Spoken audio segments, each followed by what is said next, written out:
Yay, both of us at the same time. How did I not figure this out sweet. sooner? Oh, Awesome. that solves Love it. all the problems. Apologies for the green bar below me. It's an issue with my webcam. I don't have this issue on Twitch, but I have it on Discord and YouTube and all the other things. So apologies, everybody. You're just gonna have to deal with that icky green color that I actually kind of like. I don't know. It matches my my shake cup.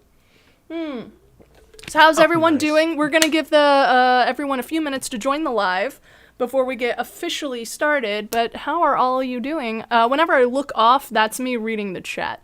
So, let's see, what's we got? So, I'm good. How are you? From Becca the Shy Bean. I'm good. Hi, Becca. How are you doing, Paul? I'm doing well. How about you? I'm just letting people know that we're live right now, and it's an honor to be here. Thank you very much for having me. Thanks for being here. Thanks for being my first guest about all this. I don't know. I had this idea a while ago. It's nice to finally get it started. I gotta tell you, yeah. it was I was just bombarded. It was amazing when I reached out to people finally after all this time. What is up with my hair? I reached out to people through Facebook, as you know, saying, hey, I remember that idea I had like back in January or February before all this mess happened. By the way, when I refer to the mess, hopefully you all know what I mean. YouTube shuts down people who talk about the thing that's happening now out of fear of spreading false information. So I hope you understand what I mean when I say the mess. Anyway, so before the mess started, I had this idea of doing interviews in person, and I managed to get one interview done with my friend Chris Hicks, which is currently up on my YouTube. But then everything happened, and I never got around to it. So when I started reaching out to people, I was just bombarded with awesome responses like, yeah, so for it. Thanks for doing this. And I booked up all of October within like the hour. And this was like past midnight too. So I'm like, of course all the Scareactors are up past midnight. Yeah. Don't sleep. We never sleep. It's that time of year, even if we're not working it. And I know some people are still, but even when we're not working it, it's like, this is when I would be. So, I want to give a quick shout out to a friend of mine I see is on here on this chat. Hi, Alexis.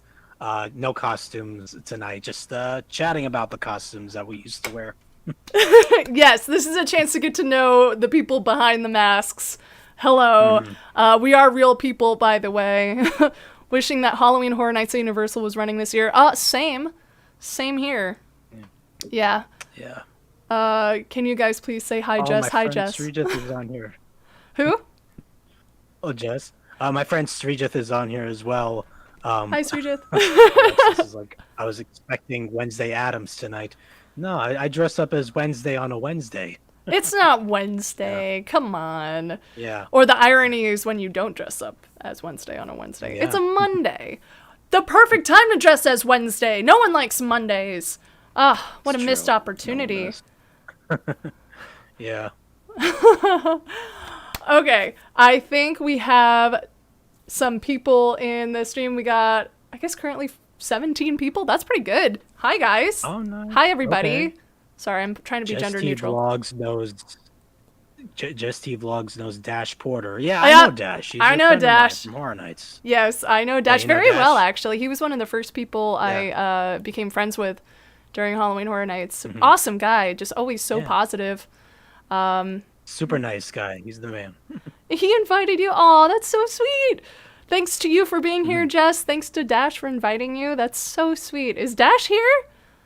Dash should join. I hope he's here. I reminded him that I was doing this tonight. I reminded a few of my fellow scare actor friends. Oh, there's He's Dash. here! Dash, hi! Yay! How you doing, Dash? Hi. Thank you for joining us.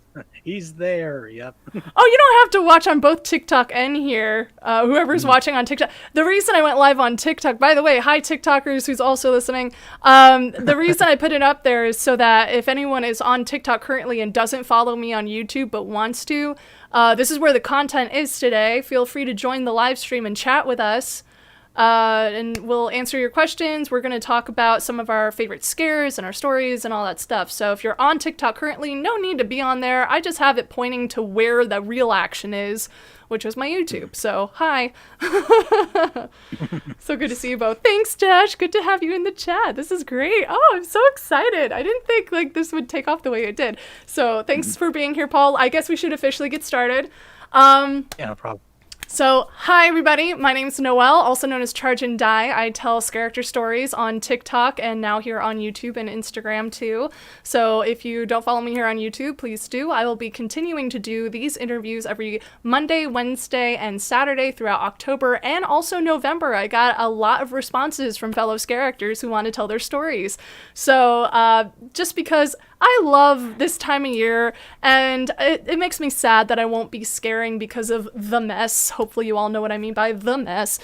So I thought it might be fun to reminisce with people and they tell some fun stories so that you don't just hear my side of things. Other people, there are other actors in the world too, so... Hi. Oh. So would you like to introduce yourself, Paul? I have my friend Paul here today. Yes, hi. So my name is Paul Zecharia. I am actually an actor and a filmmaker, and I did Halloween Horror Nights at Universal Studios Hollywood back in 2018. That's been by far my first and only year doing Halloween Horror Nights, and it was honestly a great time. Like, I had no idea how much fun it was gonna be, and I'm really glad I did it. And I wish I could have done it last year, and I wish we all could be doing it this year. Awesome. I'm glad you got into it, and I'm glad that you did Halloween Horror Nights so that I can know how to contact you. I also did Halloween Horror Nights back in 2018. Unfortunately, we didn't work the same area, so we didn't get to work together. Are you comfortable sharing where you worked? Don't say like specific characters just to save character integrity, but was there a maze that you worked or a zone that you worked specifically? Well, yeah, actually, the funny thing is I'm wearing a sweater of that very maze right now. Hollywood Harry's Terror Tram! You started on Terror Tram too! Yay! I was on Terror Tram, and unfortunately that was last year of Terror Tram, and I feel very fortunate that I got to do it. It was a blast, and we all had like the sweaters all made for everybody to wear. You can't buy this at any store at the park or at the studio, so yeah, Terror Tram all the way. Awesome, So, yeah. awesome. I also started on Terror Tram back in 2017, and that's where I met Dash, actually. Hi, Dash in chat. Terror Tram. Oh. Terror Tram! Oh, it's so much fun, and I'm so glad that you got something out of it, like that sweatshirt, like just you. I had to buy a sweatshirt just to have a memory and to put all of my patches on. But yeah. So what got you interested in scaring? Why just the I don't want to say why just the 1 year, because obviously things happen, but what got you started that year? Well, so okay, I was living in LA at the time. Around that time when I auditioned for Halloween Horror Nights, that was, what was that, like early July or something like that. Back in LA, I did a lot of work as a set production assistant for film and TV, and the summer season hit, and usually that's a slow season for production work in LA, and so I was looking for new opportunities in 2018. I was trying to find something big, because like I act as well, like even though it's set production assistant work, that's my main line of work, but I am an actor and been trying to look for new opportunities. And saw somebody on my Facebook, someone who actually works at Universal, post about the open call for Halloween Horror Nights 2018, and I was like, huh, that never crossed my mind for this year. I was not considering that. I had never actually been to Halloween Horror Nights. I'd been living in LA at that time for 4 years, and I never attended it. I don't know. I never found the time, or I just maybe thought it was too much money or something like that. But I was like, scare for Halloween Horror Nights? That's interesting. So I decided to go check it out, and I wasn't sure if I should go do it anyway. I thought, I don't know, maybe this is going to be a waste of time. Maybe I'm probably not even going to get in at the audition. So I went in, almost skipped the audition on that, I think it was like a Friday. But I went in, and luckily I saw this one friend of mine who has done Halloween Horror Nights before, and luckily she was able to like help me and guide me there during the audition. And I went in, and I I did my thing, the little thing that they have us do during the auditions, and then I got that gold card letting me know that I made to the next cut. I was like, oh, I wasn't expecting this. Okay, and then and yeah, from there I was just like, okay, it looks like I found myself a gig for the fall of 2018, and uh, okay, this should be interesting. Yeah. That's So awesome. that, yeah. So yeah, I wasn't expecting to be a part of it, honestly. But I do love scaring people in general. I'm kind of a trickster, kind of a prankster like that. I like doing that kind of stuff, and I figured, hey, why not get paid to do it? I mean, So isn't that us all? You know, us all get paid yeah. being spooky. Do you hmm have a previous interest in horror and spooky things that may have piqued your interest in at being a scare actor too?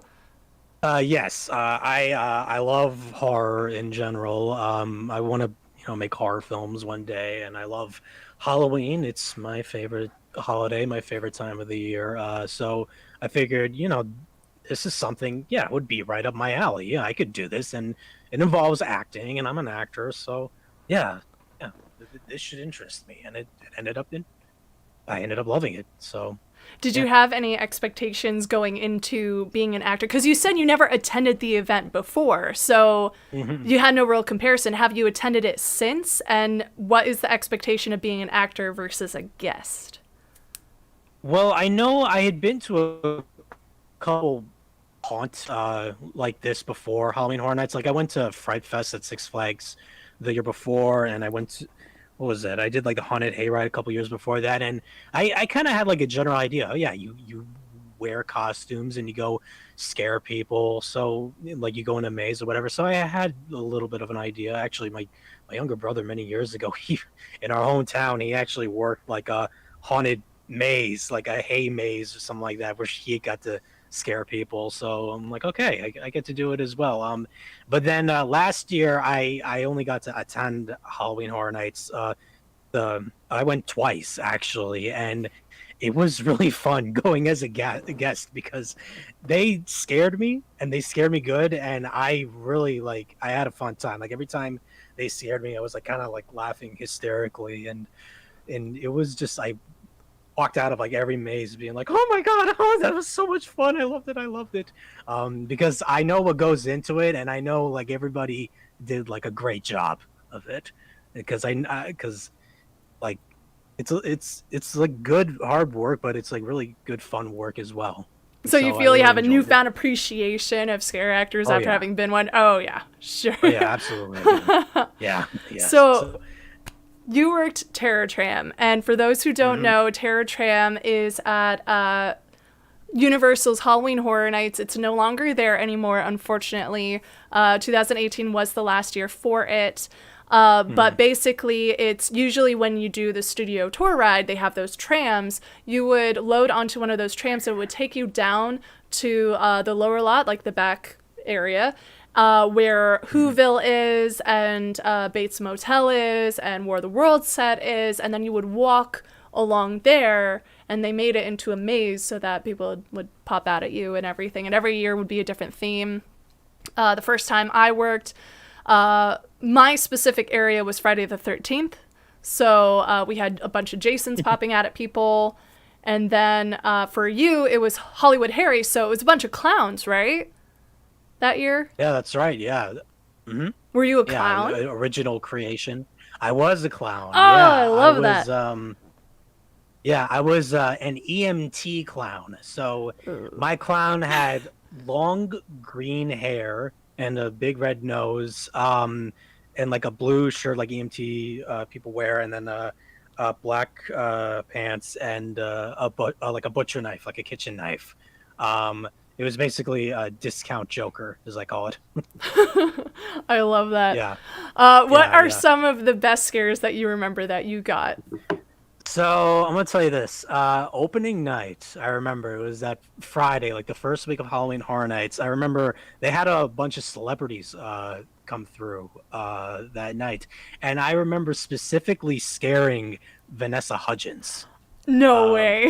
I did. So here's what it was. I remember I remember, so I was at the World of Worlds plane crash site. That's where I was like stationed, Oh, I and love we that had site. like it was packed that night. We had like these big crowds of people coming through, and I had to like kind of like, you know, shift my way through like people, Duck and kind of like weave. yeah, Yeah. do that, crouch down, do that like all throughout the crowds while also scaring people. And something to keep in mind, the mask that I wear, so I wear these glasses obviously, but I could not wear them uh while I was uh while I was wearing that mask. It just didn't fit. And it actually was one thing that actually almost made me not go through with Halloween Horror Nights. But luckily I was able to pull through this whole time without wearing my glasses and be able to wear the mask at dark. So if I had to see who somebody was up close, I had to like really get in their face. Oh Imagine like a big god. scary clown Just like an face. inch. I didn't touch anybody, thank God. Good, But good.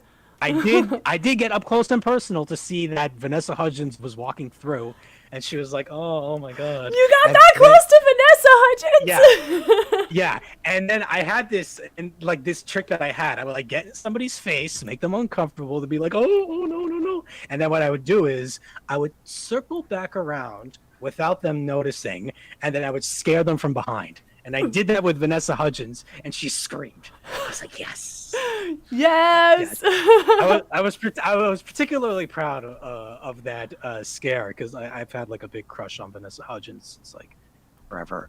Um, and some other scares. Yeah, I'm gonna tell you this. Some of the easiest people to scare were like teenage girls. So like anytime there were like any teenage girls, like they were the easiest to scare because they made it so obvious. Mhm. Like I would stand, I would like wave, and they'd be like, "Ooh," and then I pull out my knife, and they'll be like, "Oh God!"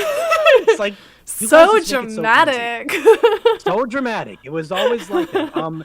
I would say also like they were like people like in their 50s and 60s like were also like pretty easy to scare, and they always Mhm. had like the best sense of humor about it. Like scare them, and they were like, "Oh." Like you're so good. That was always their reaction because it's like they obviously like they came to have a good time. They have a great sense of humor about it. But I'm gonna tell you, two more scares like I was proud of. There was a couple times where I got to scare on two different occasions these two different guys who were like way taller than me, like 6'5" or like whatever, big muscular guys. And I had my trick where I would like kind of like crouch down and walk kind of like a crab. I was like start out behind them, and then I go in front of them, and then I pop out, and then both times they're like, oh my God, oh my God. I was like, yes, I scared somebody twice my size. I It gotta looks like say, you could that beat is me a up. big plus when you scare someone Yes, twice your size or like you're not yes, expecting to scare them. It's just like a oh mini yeah. win. Yes. So that was particularly amazing. And on a completely different occasion, I remember because there were other times where like they would have celebrities come through and they would like kind of remember they would like block off the paths so like they could let them through so they wouldn't Yeah. be like bombarded by guests. I remember on one night they had Kendall and Kylie Jenner come through, Oh and they were no. wearing like these neon colored wigs to kind of like disguise themselves, but it made them easy to see. And they kind Yeah. of had like a couple like people with them, but I scared them too. Um, Nice. so, so yeah, those were fun. It's like those kind of people. It's funny. It's like the adults and the teenagers. They were so easy to scare because they either just weren't expecting it or they just made it so obvious, like they didn't want to look at me. But Mhm. surprisingly, I've noticed little kids are actually pretty hard to scare. Yep. You just walk up to them and you like do the and they just stare at you like, It's like, and I'm do just they like, even know where what they are right now? Do they what are know the their home danger that lives they're like? potentially in? Yeah, what have they been exposed to in their lives that they don't get scared of someone like me? Because when I was their age and their height, I would be super scared. I used to get really scared a lot when I was young. I didn't like going to places like this. So I'm like, what do they know that I don't? Those Like, what have they newfangled gone through that video I haven't? games that promote violence Ah, and desensitize kids to being scared.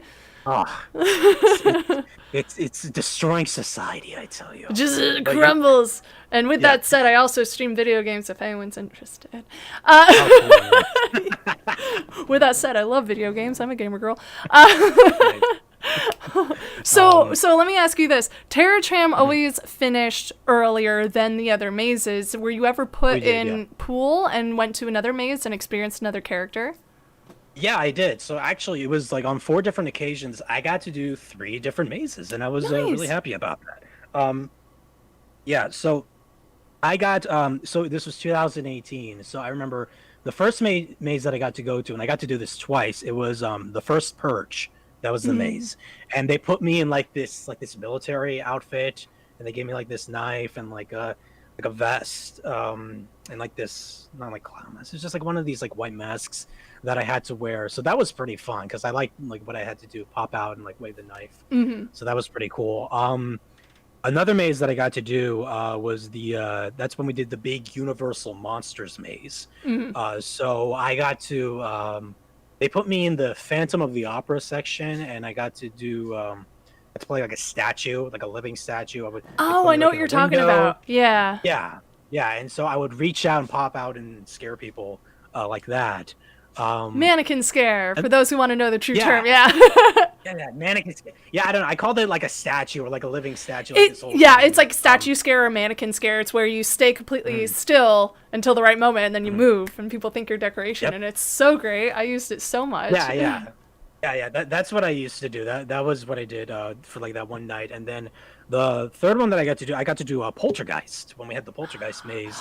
That was a And scary one. I liked that one. yeah, that was a cool maze. I really liked that one. I got to play. His name was like Marty, like from the movie. He's the guy whose face was melting. Hmm. So I wear like a face, which was a super uncomfortable mask. It like would like poke my face. Oh no. Um, Yeah, it wasn't the best mask to wear, but it was a cool scare that I got to do because it was one of those like dark rooms and it was like lightning and then like strobe lights and then it would like scare people. So that was fun. That was That's fun to do. awesome. I'm so glad you got Hmm. to experience not just like your, because for Halloween Horror Nights specifically, I know not all haunts do it like this, but for Halloween Horror Nights, once you're cast as a part, you stay in that part. So the Hmm. only way to like branch out and do other parts is if they pull you to like if someone called out and you are not in like a very crowded area, but the person who called out was in a crowded area, they might pull you to use their costume and go in there. So that's what pool does. Hmm. Pool, and they are just Yeah. kind of like the filler spots. So that's what Paul's talking about. Is like some days Terra Tram always finished a couple hours before the rest of the park did. So a lot of Yeah. people from Terra Tram would fill in those empty spots. So he got to Mhm. branch out a bit. Oh, Bubba's here. Hi, Bubba. Hello, Bubba. Talk to you Um, soon, sir. yeah. But yeah, I was really fortunate to have done pool. I was just kind of I signed up for it every night, and I would always just ask the supervisors of, "Is there any spots for pool? Is there anybody for pool? Can you please let me know if there's an opportunity to do pool?" Because one of the things that I was fearing was I wasn't going to be able to see or experience or even just perform in any of the other mazes because we couldn't go out to the park after Terror Tram was done to see everything else. Yeah. Um, but I was really fortunate to have done that. And closer towards the end, Terror Trend did get the opportunity to see the other mazes, but I was glad to have been able to work in the other mazes as well. Yeah, it's always nice to work it because, like, in order to understand your part in the maze, the Hmm. supervisors take you through the maze itself. So that's a great way to see the maze, especially if you're not sure.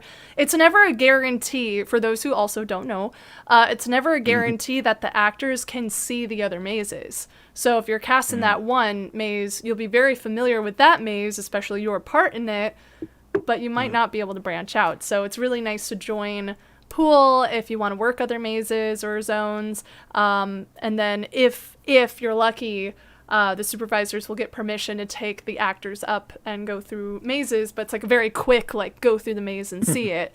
So you don't really Hmm. experience it as much. So, Hmm. of the ones that you said that you got the opportunity to do that, right? They took you through other mazes. Yeah, yeah. It was. I think it was like the last weekend. I think we had 2 different days. Um, where we could actually go and walk through the mazes and we get to be scared by them like everyone else. So we got to see all of them. Good. Uh, yeah. That's Hmm. awesome. Hmm. What was your Yeah. favorite? Well, Terror Tram, but my Other than favorite, Terror Tram, of course. honestly, my favorites were I really enjoyed the Trick or Treat maze. I was really impressed with that, not just because that's one of my favorite horror movies. I was just like, wow, they actually they really put like a lot of work and effort into this. Yeah, Trick or Treat, and honestly, I think my all-time favorite from there was the Universal Monsters maze. I thought that was like a great like tribute to like the classic Universal monsters, and I think they did like a really good job with like showing everyone and having great scares in everyone. I walked out of that like kind of just like feeling emotional. I was like, Oh. this is so good. Like this was such a great maze. It was. Um It was good. And yeah. I believe it was right across from where I was working. I was working the trick or treat zone. I was one of the Okay. wolves. Okay. Yeah, I was the one in the blue dress. Oh yeah, yeah, Yeah. yeah. So I was in the Yeah, I was zone, not wondering the about maze. those. Yeah. Yeah, I was in the zone, not Yeah. the maze, but I was Mm, one of the wolves, so I had like the big mask and the claws and everything. And mhm. when I went through, there was the wolf man, in the full wolf that would come out of like the fireplace or something in the Universal Monsters maze. I don't know if you remember that, but I remember Yeah, specifically yeah. saying out loud, like it popped out at me. I'm like, what a weird mirror, and then like. And no one understood what I was saying but me, and it was just for me. But hopefully everyone else now understands my joke. I've been saving that, holding on to that for 2 years now. Hopefully people get that joke now that I said I was a wolf. Wolf popped out. What a weird mirror. Uh, oh, Major. Uh, Hi, what's up? My friend Major's in the chat. Hi. Hello. So, if anyone has any questions for Paul or me about scare acting, if you want advice or if you want to like chat about another specific topic about scare acting, feel free to put that in the chat. Repurposed from the American Werewolf in London maze. What year was that? Because it was also in there was a maze for that? 2019. Apparently, Bubba's been scaring for a while, so we want Bubba. Bubba's next. Don't you worry. Right now we got Paul. Let's focus on Paul. Next Halloween costume. Someone wants to know your next Halloween costume. Oh yeah, that's my friend Srijit. Yeah, my next Halloween costume. So I'm gonna this year for Halloween. I'm gonna be Jareth, the Goblin King from the movie Labyrinth, played by Nice. David Bowie. Yeah. Yeah. I still need to see that, but I know what you're talking about. Oh, you've never seen it? I've never seen it. Okay, so the thing with me is I love horror and I love like spooky things, and I consider Labyrinth as one of those. But I grew up under a rock. So when I was really young, I started getting into the creepy and kooky things.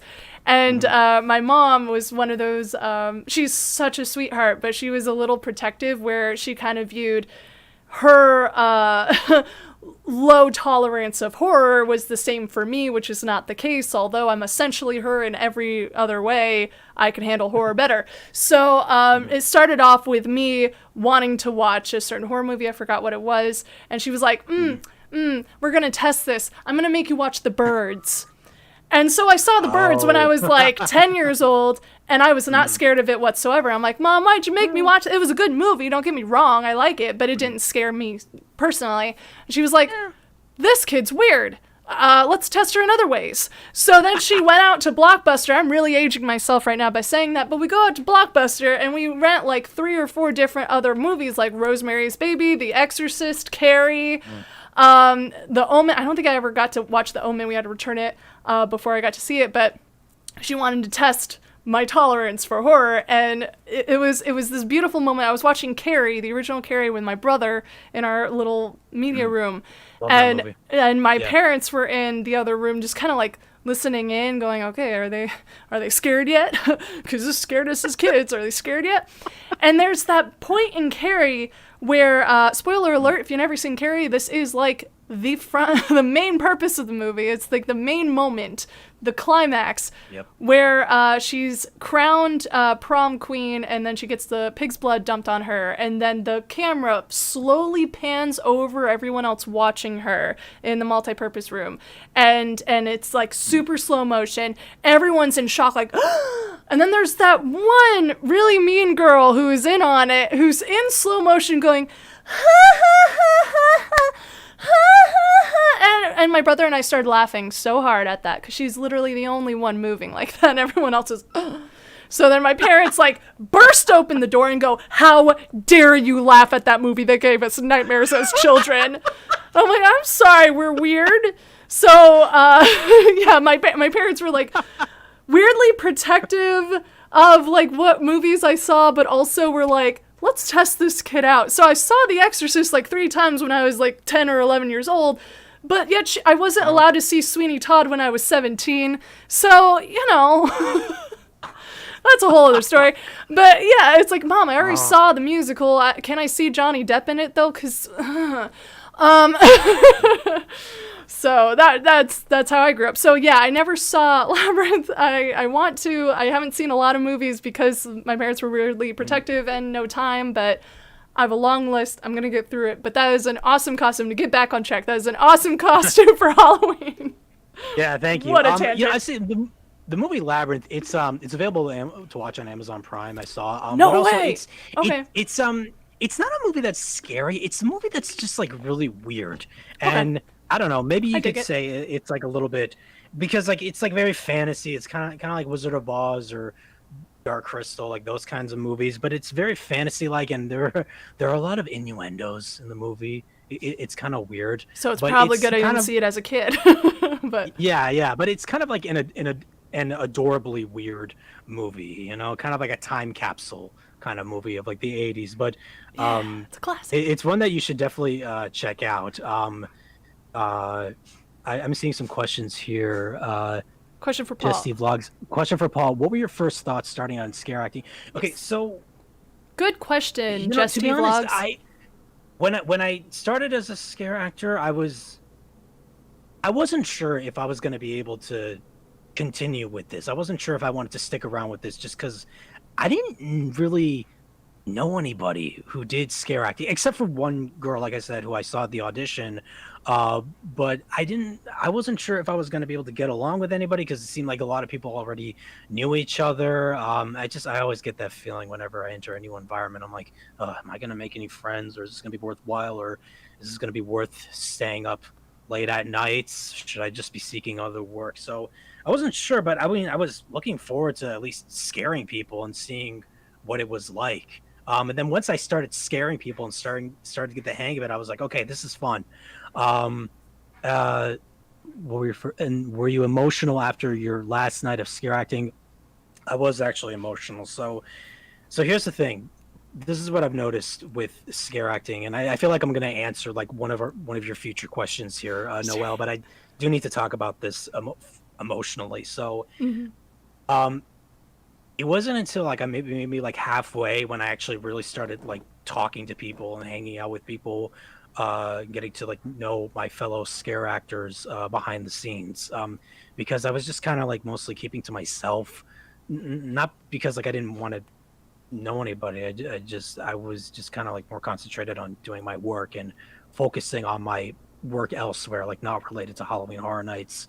But then I started really like getting to know people and making some friends and like doing, stuff like in preparation before we started each night. And you know what I realized, doing like the same thing like on different nights of the week, dressing up in like these costumes and just hanging out with the same crew, I realized this is the closest thing at the time. This was the closest thing that I had been doing to something that I hadn't done for 8 years at that time, which was theater.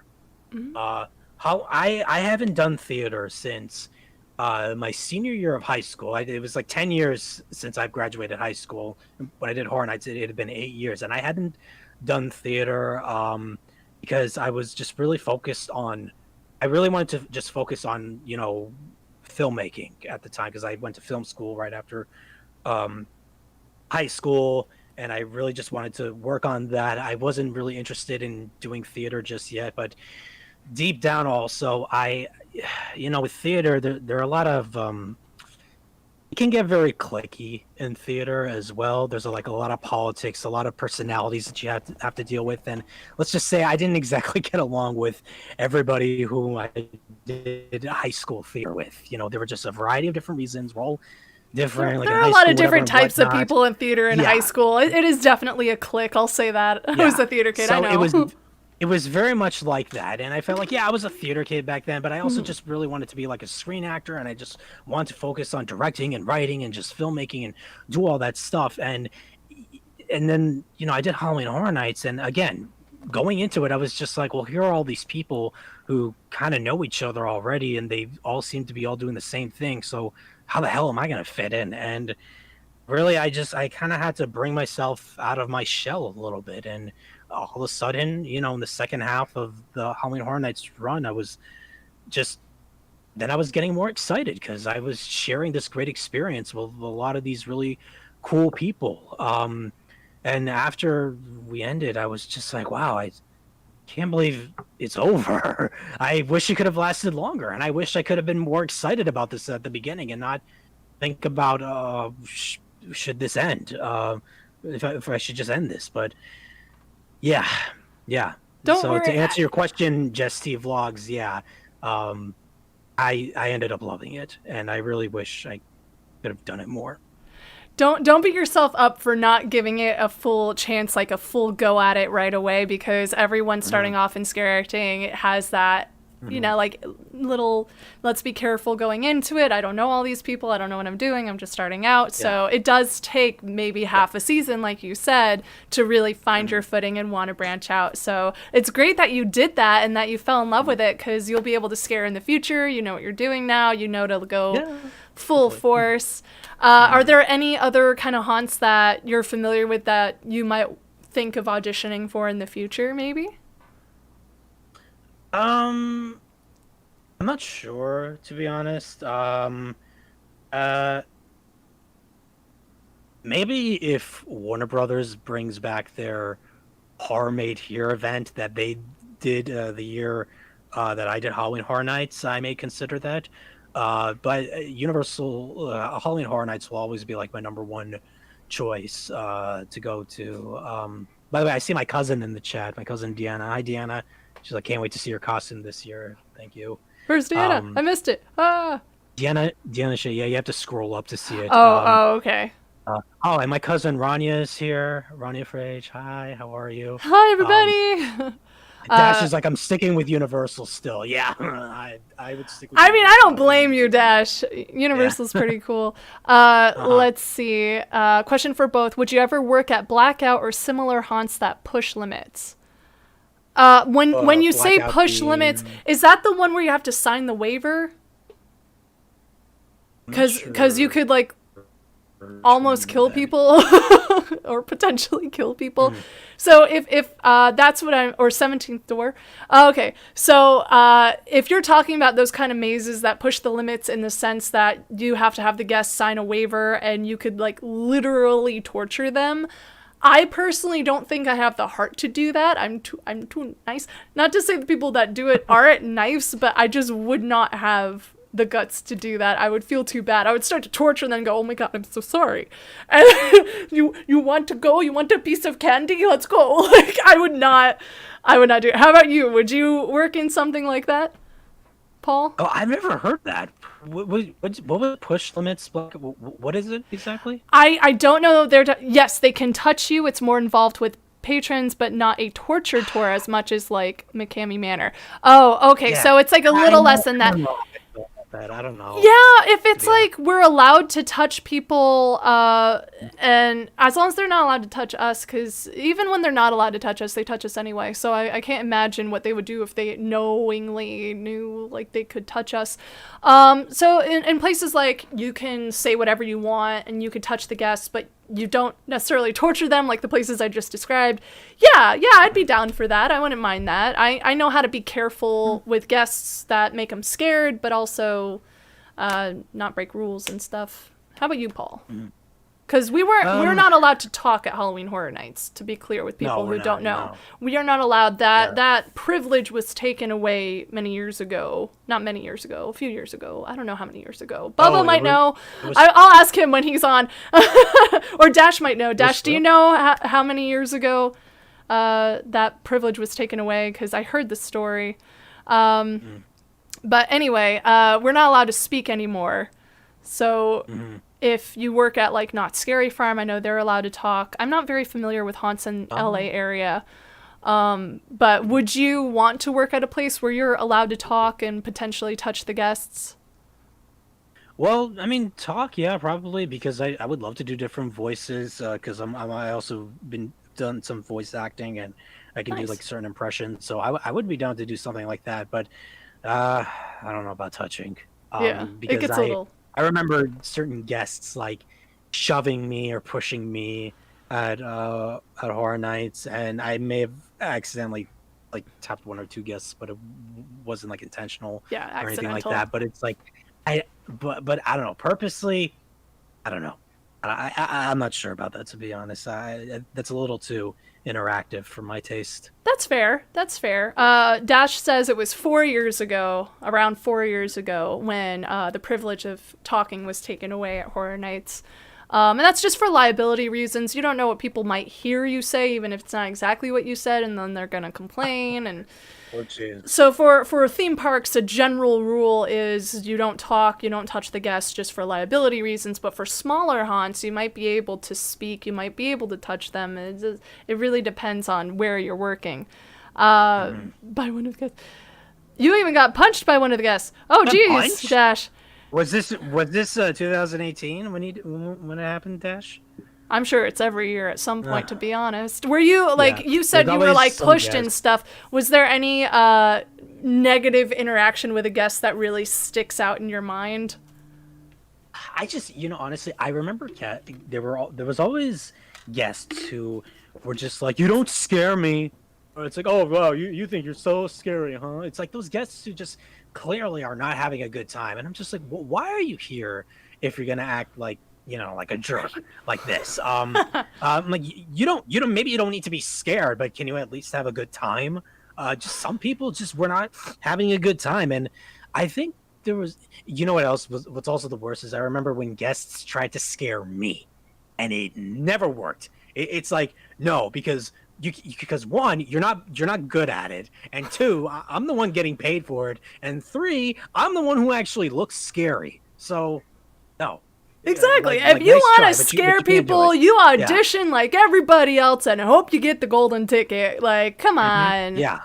Yeah, like go do it yourself, go create your own maze or whatever, or audition for Horror Nights, and then you can see how it feels. I do remember, I don't know if this was because I scared someone, and then for some reason it was like this woman and like these two other people. They were like holding hands, and they somehow trapped me against the railing. Like they were pushing and trapping me, and I was trying to get through. I'm just like, what the heck is going on? And, like, I wasn't hurt or anything like that, but I'm just like, what are they trying to do? Start like a chain to like hold on to me or something like that, and then like disappeared and dispersed. And I'm just like, what the hell are these people doing? What's the You know? point? Yeah, it's just for Yeah. their own entertainment, but it leaves us confused and a little disoriented. Like, where are we going now? That was weird. Yeah. That was weird. I had a lot of when I was the wolf in the zone. I had a lot of teenagers who would surround me and just keep doing Yeah. Fortnite dances Oh my god. because it was the year of Fortnite. Hopefully that trend has died. But Oh my god. Okay, what that actually reminds me of? Okay, there is something that actually like bugged me during this and it was like always with like the younger kids, like the teenagers, whatever.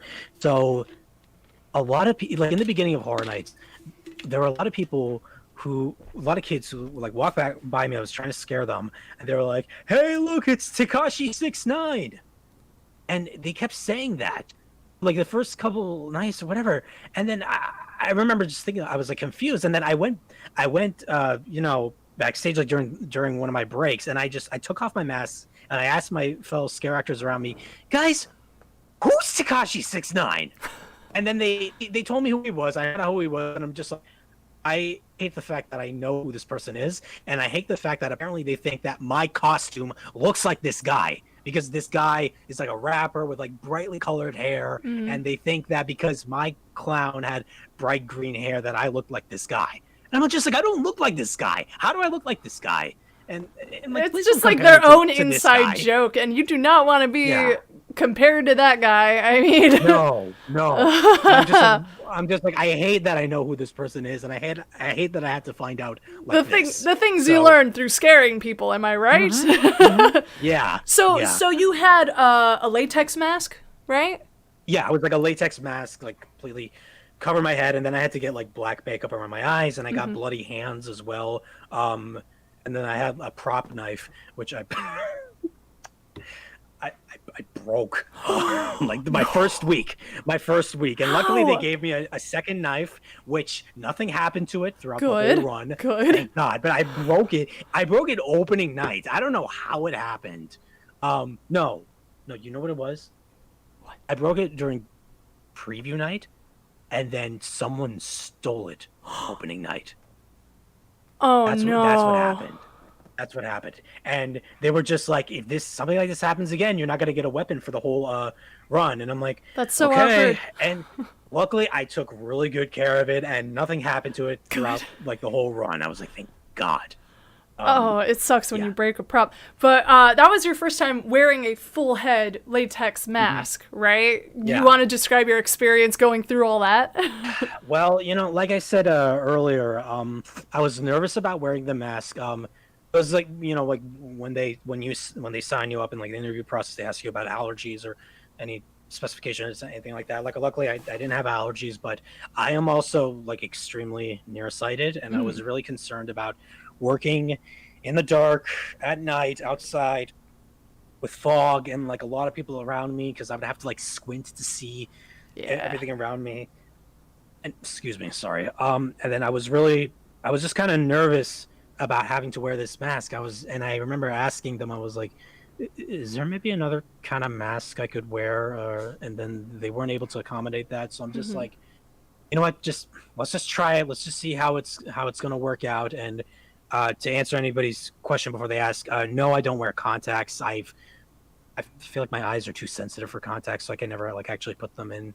That's fair. But honestly, the thing is, for those, what was it, like how many weeks, 8-9 week run, having to wear that mask in the dark, in the fog, with no glasses for nearly 18 hours a week or something like that, I was able to manage.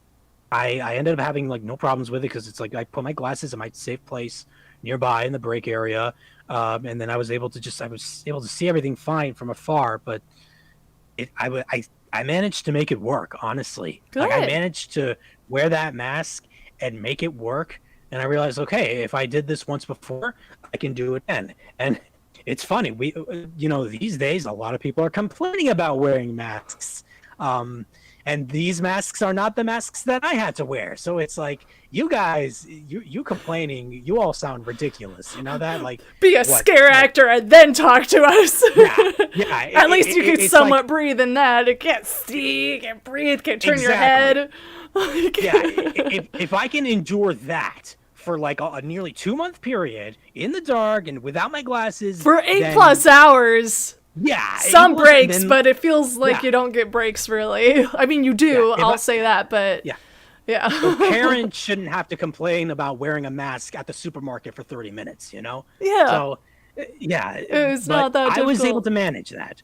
Good. I'm glad, because the thing with latex masks is they start off uncomfortable, and potentially like throughout the season they'll stay uncomfortable for the most part, but then like they can stretch out to fit your face a little better throughout.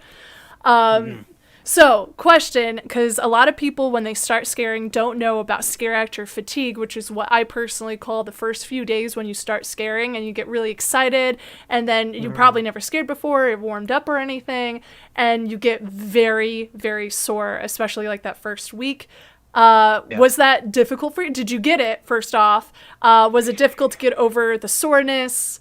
Like, how did you push through that first week? Because that's when you lose a lot of new scare actors, is that first week when they're like, F this, I'm done, I'm tired.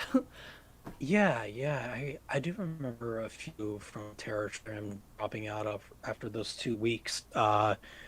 And you know what it was? I remember at some point during that period, I almost kind of hit burnout because I was so exhausted, and I think it was just because of it was just really long nights. Even though tram was shorter than everybody else's nights, it just it felt very long, and I just felt really tired because I was also doing other things during the days as well because I was still working on set certain days when I wasn't working as a scare actor, and honestly, it wasn't really so much. I don't know if it was so much the scaring and the physicality of it that really stressed me out physically. I think it was just my life and my schedule in general. Mm-hmm. And so I had to deal with my eating habits, and also I would also go to the gym, uh, on days when I was scaring as well. Like just to get ready and everything. And, go to the gym the next morning. Uh, so I yeah, I don't know. It's just I was able to once I was able to get better control of my schedule and my routine and my physique. I was like, okay, I can do this. I can do this more. I can do this longer. Because yeah, the thing is, I'm trying to remember those first couple weeks.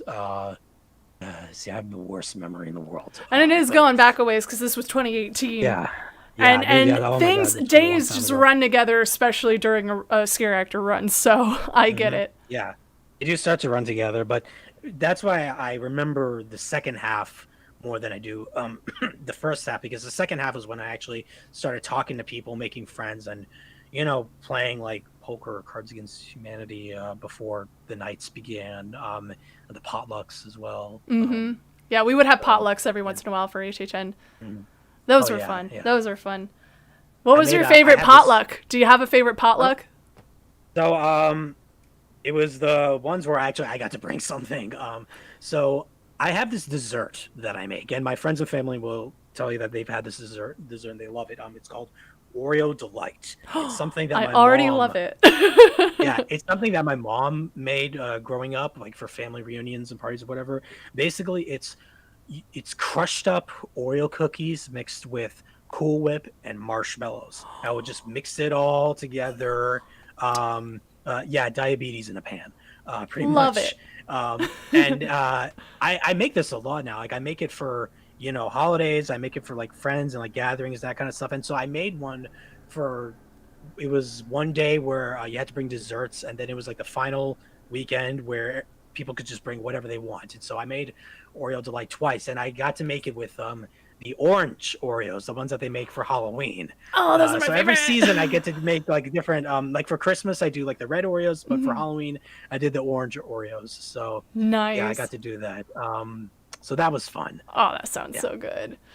There is a question Yeah. that apparently someone has. I need to scroll up a ways for it, I think. Oh yeah. I had to refresh the page. I Just feel like Steve there are a lot Vlogs. of people having yeah. Yeah, Just Steve Vlog Um, says, when you explain the EMT clown, I'm actually studying to become an EMT as we speak. Congratulations! That's such hard work! yeah, Thank yeah. you for what you Congrats. do and what you will do. Mhm. Will there Yeah. be a way you guys will save the live chat for this live stream? I do have it where if you play back this live stream on YouTube, it should show the chat as it appears now. Justy Vlogs, what is the point of Fortnite? You got me. I don't know. I've only ever played Fortnite once in my life. I couldn't tell you. What was the other question that they're referring to, Unfortunately, though? Like, wondering the same. Oh, what's the point of Fortnite? Was the question. They should answer the question, especially Paul. Okay, so what's the point of Fortnite, Paul? I don't know. It's like people go around and shoot people. I only played it once, and I think it was like 2 years ago. I played it at my friend's house. Full disclosure, Noel and everybody here. I'm not a gamer. What? I, No. I know, I know. I feel What a like I should sin! be a gamer. I know. I feel like I should be. I played video games, when I was young, but I haven't really played over the years. I haven't really owned a video game system, to be honest. I'm more of a Netflix guy, and I like to read and write, and I'll be I'm a honest, the world needs photographer as more well. people like that, so it's all good. Yeah, yeah. Yeah, no, honestly, just some things I'm not really into. I wouldn't even call myself a casual gamer. I feel like that would be an insult to casual gamers. Um, uh, But I've played like some things over the years. Just whenever I'm at like my friend's place, I still love playing things like a Super Smash Brothers, Mm-hmm. Mario Party, Mario Kart. I Classic like party playing. games. I have played, but I've never like finished. I only played uh, uh what is it? Last of Us, BioShock Infinite, the Resident Evil game on VR because my friend owns VR. Oh, snap. And what's that one? There's this one game I forgot what it's called, but it's like a choose your own adventure kind of game, and it's like friends and like snow and cabin in the Until woods. And Dawn. yes, I played that. Yes, I'm actually forgot the name of it. shameless plug. I will be playing Until Dawn at some point. I'm in the middle of a move right now, so I got to figure all that stuff out. Oh, But I will be playing Until Dawn. I've seen playthroughs of it already. To be mhm, completely honest, so when I play, I'm gonna let my D&D dice choose for me what I mhm. do, because I That know makes generally sense. what choices to make. So let's have the dice pick. So if you're interested in that, I Mhm, do stream on Twitch every Tuesday, 8 p.m. Pacific Standard Time. I've been playing a lot of Phasmophobia lately with my mhm. boyfriend and friends. But I plan on doing Until Dawn at some point. So just stay. Mhm. Anyway, continue. So Until Dawn. Yeah, What about that? yeah. So, yeah, I thought that was interesting. I thought that was fun. And yeah, those are like really the only things that I've played, like most recent games that I've played over the years. But like I said, I don't really play many games. I like watching movies and TV shows. And even then, I'm even far behind on a lot of my own TV shows because I've spent these last 6 years working on them. Right. Um, Right. That yeah, makes because sense. I'm working on set a lot, so it's like I don't have yeah, I haven't had time for like a lot of things. I even haven't had a lot of time for like my own writing as well. Hmm. Full disclosure, like I'm now actually living in Michigan right now. I moved out of LA like a month and a half ago, just to kind of like just kind of wait, see if the pandemic will slow down a little bit. But also, I'm working on my writing and my acting here, and I don't know. I have an Xbox 360 here. Maybe I'll play some games. Yeah, who knows? It's okay. You don't Yeah. have to play games. It's perfectly fine. Yeah. It's Huxton. Thoughts on SCP games or SCP in general? I like how we're talking about games now instead of more scare acting. Like, this is just what happens in chats, live streams. Personally, I am fascinated with SCP. I love reading up on them. I think they're really fascinating. I haven't played any of the games myself. I don't know if I plan to because I am a total wimp when it comes to playing horror games. The reason I'm a scare actor is because I like to be in control of the scare rather than being the one scared. So, which is Yeah. why I made my series Scare Actor Plays Horror so that people can see a scare actor get scared. And guess what? We're human. We also get scared. How about you? Have You you know heard what? of SCP? Not really. But I was gonna say very quickly. You know what's interesting? Speaking of scaring and being scared, I was very interested to meet fellow scare actors during my time that actually did not like horror. They didn't like being scared, and Hmm. they didn't watch horror movies. And I was just like, and why are you here? But I see why, because it's also a place for actors and for them to like do the scaring and all that. So it's like, okay, yeah, I get that. But I was a little bit surprised by that at first. But I'm like, okay, I mean, not everybody likes to be scared. Did you have an idea of what scare actors were like before having met them, like backstage and stuff? Mm, And was it different? like when they're not scaring, like behind the scenes, you mean? Yeah, like if you go through a haunt, you have an idea of what a scare actor might be like. Like people tend to have this idea that scare actors are like tough, really love horror, like super gothic kind Mhm. of people. And then you meet them Yeah. backstage and they're hardly like yeah, you'll get a few like that, but they're like the nicest people ever. Did you discover that for yourself working? I did discover that for myself. Yeah, I there were a lot of people who were like shorter than me, a lot nicer than me, sweeter, just like the most lovely, bubbly kind of people. And I'm just like, oh wow, okay. And then that's what also made me realize, okay, yeah, this is kind of like theater because you do meet different kinds of people of all shapes and sizes in theater as well. So I'm just like, okay, everybody looks kind of different, but everyone's all here for the same reason. And even like the shortest person, sweetest person can probably give a good air. And I know people who did. So yeah, Because it is acting. mm, uh, acting. it's Hoxton says, is there a lot of stunts involved with scare acting? Um, I can. I've worked a lot of hunts. So, would you like to take this question, Paul? Do you know how to answer it, or do you want me to take it? Well, with stunts, honestly, I think it depends on what you're doing. Because I know there are certain scare actors who have certain weapons and they have to be in like in a certain spot and a certain way of wielding them. In terms of like stunts, yeah, honestly, I would say the people who wield the chainsaws and the stilt walkers are probably the most stunt-esque of the scare actors. And I didn't do any of those. I haven't had any experience stilt walking, and I have no idea how to operate a chainsaw. So I would say that's the closest it comes to like stunt scare acting.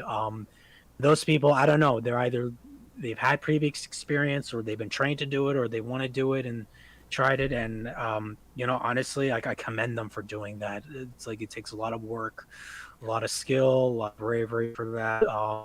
Absolutely. I'd love to interview one of the, I know a lot of the stilt walkers. I don't know about a lot, but I know a few. And I know one, maybe two are scheduled for interviews, so I'll ask them about that too. Okay. But to piggyback off of what you said, Paul, for stunts, there's stunt acting and then there are stunts. And stunt acting is for sure part of scare acting, depending on what you are, especially if you are a victim character, because part of stunt acting is that the victim is always in charge. And a lot of people don't know that when they start acting. They're going to like actually push the person's head in when in fact it's the victim that leads the hand on their head and then they go forward, for example.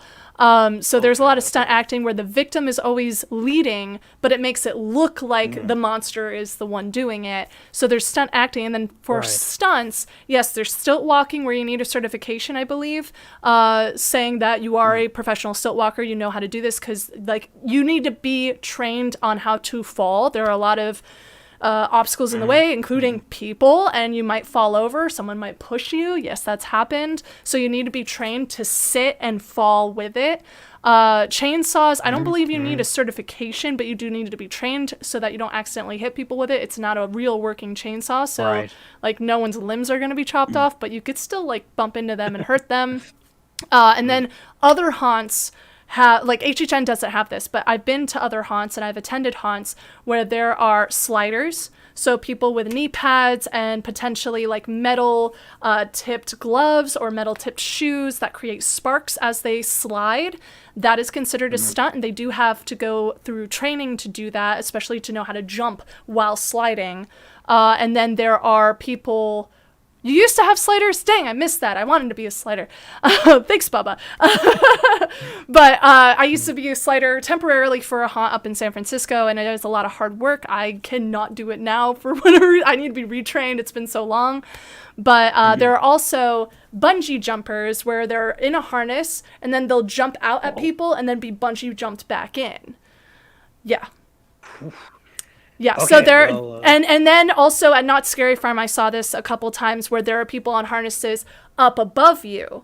So they are like crawling on the top of the haunt maze rather than being below you. So they have to be trained on how to like go from beam to beam above you without falling. Yeah, they could fall, but then they'll just kind of be dangling there and have to find a way to get back up. So, yes, there are a lot of stunts with scare acting, but it really depends on the haunt and your training and everything. So I hope that answers your question. I didn't know certain places had those. I guess I just hadn't realized how many like other haunting places have had these kinds of things. And I realized, okay, wow, I guess I haven't been to as many as I wanted to. I don't know, but that's really interesting, and it kind of makes me want to go check out more haunts in the future if I don't ever, do horror nights like anytime in the future. But yeah, that's really cool. It's actually really cool. I didn't realize there was a lot more to it.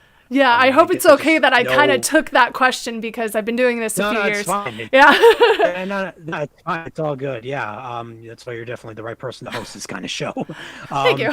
Because like I said, I only did it like the 1 year 2018, and I wanted to do it last year, but I unfortunately I missed the first audition and I didn't make it into the second round of auditions. Oh, that's okay. And I was gonna do it this year, but then COVID.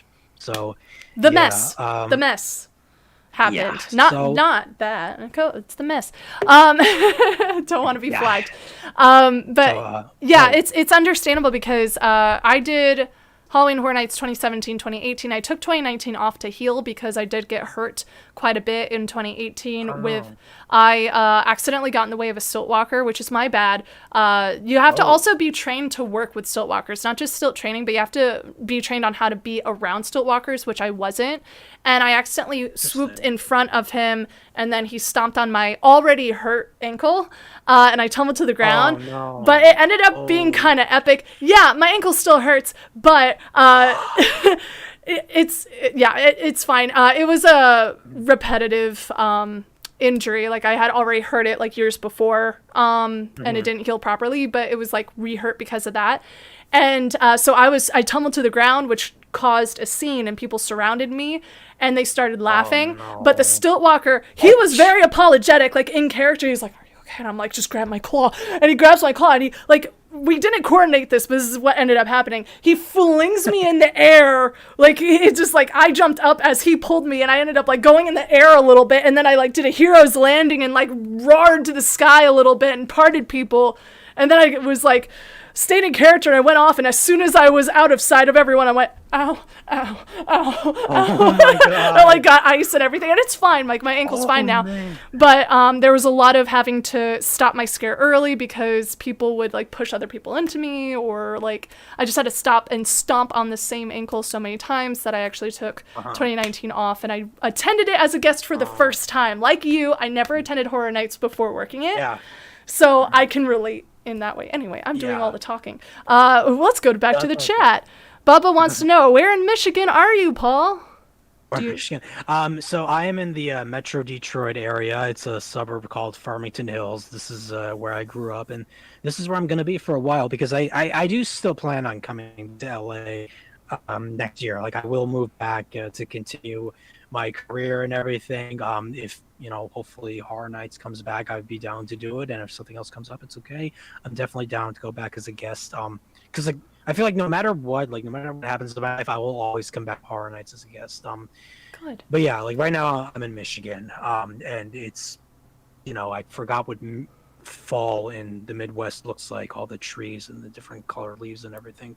It's good to take a break from LA. LA is its own little bubble, I gotta say, a little culture bubble. So we're about to wrap up here. Do you have any advice for anyone starting scare acting? So I was, I was thinking about this, and I really have like two pieces of advice, and they're very simple, very short. One is enjoy your time, just because it's actually it's a lot of fun. It's a lot of fun. I know that's very simply putting it, but it is very true. Enjoy your time and make friends. Like, there's so many who I'm still friends with, from Horror Nights I still talk to, and it's just okay. This I look back and I'm just like, you know what? Besides getting paid, it's not like Horror Nights was like a waste of time or anything like that, because it wasn't. I had a really fun time. It was a very unique experience. Not many people can say that they've done this, and I had friends who like really who also really made it fun. I just want to say also, there is like one thing that I do remember the most from this whole experience, and it wasn't during Horror Nights. It was literally right after Horror Nights. Are you familiar with Howl at the Moon? That used to be a Universal City. I miss it so much. You have no idea. I miss it too. So since 2015, I had been hosting happy hour parties at Howl at the Moon, because like I got invited to one, and then you can fill out like a thing for you to like win a party, and they always send them to everybody. I won one and I never got to use it, and now they're gone on City Walk, and it's so sad. So I made sure to like apply for one every time like I had a party. And at these parties I would just, I invite friends, I invite everybody I knew, and it was just people like, friends of mine, people I met on set and whatnot and everything. And at that time I decided to plan a party for literally the first weekend after Horror Nights. And because it'd been a while at that time. So I remember like when we had our little meeting, it was like on one of these days, I think it was maybe like 3 weeks before Horror Nights ended. Like, it was one of these days the supervisors let me make an announcement for all the scare actors and the show control behind the Bates Motel where we had our meeting for Terror Trim every day. And so I was just like, hey guys, I'm hosting a happy hour party. Literally the weekend after, you're all invited. And then literally like every day I would tell people, and I would tell people in the other mazes as well that I got pulled to. I was like, I'm hosting a happy hour party. It's at Hell at the Moon. And then that weekend, so many people came. And it was no joke, like the biggest party that I ever had, because so many scare actors were there. So many people from Tram, Dash was there. So many people were there, and it was like one of like my favorite times ever. Like in LA, it was just like a celebration of so many of my friends there and so many of my new friends there. And I'm just like, this was such a cool way to close out Horror Nights. Because I know there was like a rap party for Horror Nights as well. It was like a couple nights before that, but I didn't go to that. Yeah, different people host different parties at the end, but that makes me so happy that you had so many people come and everything. Yeah, and I continued hosting these parties like every few months until it closed. It moved to what was it, Hollywood Boulevard, and then it closed for good. I didn't even know that. Oh, yeah, my heart. It closed for good this year. I think it was in February, non-COVID related, and I was about to plan a party in like March or April of this year. I wouldn't have had it anyway because of COVID, but I'm just like, why did it have to close for good? So, my boyfriend and I always wanted to go to Hell at the Moon together, but we never got the chance to because, fun fact, I say this like, you're going to hear this pretty much every live stream, especially the one where he's the one I'm being interviewed, but we met online, but one of the things we had in common was that I was working the Trick or Treat Scare Zone 2018. He was working tech at the Halloween maze, and if you remember correctly, that was right next to my zone. So there was a chance that we passed by each other, but we never met until we met online.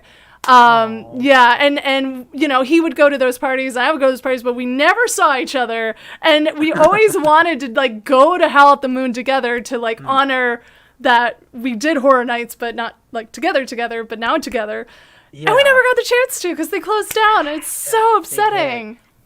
I wish I had known you back then. I would have definitely invited you. Thanks. I appreciate that. Yeah. And I told everybody, just like invite people. Like I told everyone, like you can come, just like ask me for the details, and then invite people, of course, because then I can, buy everybody 12 shots. Oh, that would have been nice. Yeah. I was always the one to like go on the dance floor first and like, let's have fun. It was so much fun. So yeah, those were such good times. But yeah, but just going back to the question, like to anybody who wants to join, like enjoy your time, make friends, and also just have like a good amount of energy, saved up. Like don't stress yourself out about it, about like, scaring and everything. Just make sure you get enough rest and relaxation and organize your time well. So that way, like when your body is like ready to scare and everything. And so pace yourself, listen to your body. Yeah. That's great advice. Thank you so much, Paul. It is currently Bubba's time. So any final words before we say our goodbyes, Paul? I was gonna say, can I plug in like my socials? Like absolutely. I was just gonna ask that if you had nothing else to say. Please promote yourself, whatever you're doing.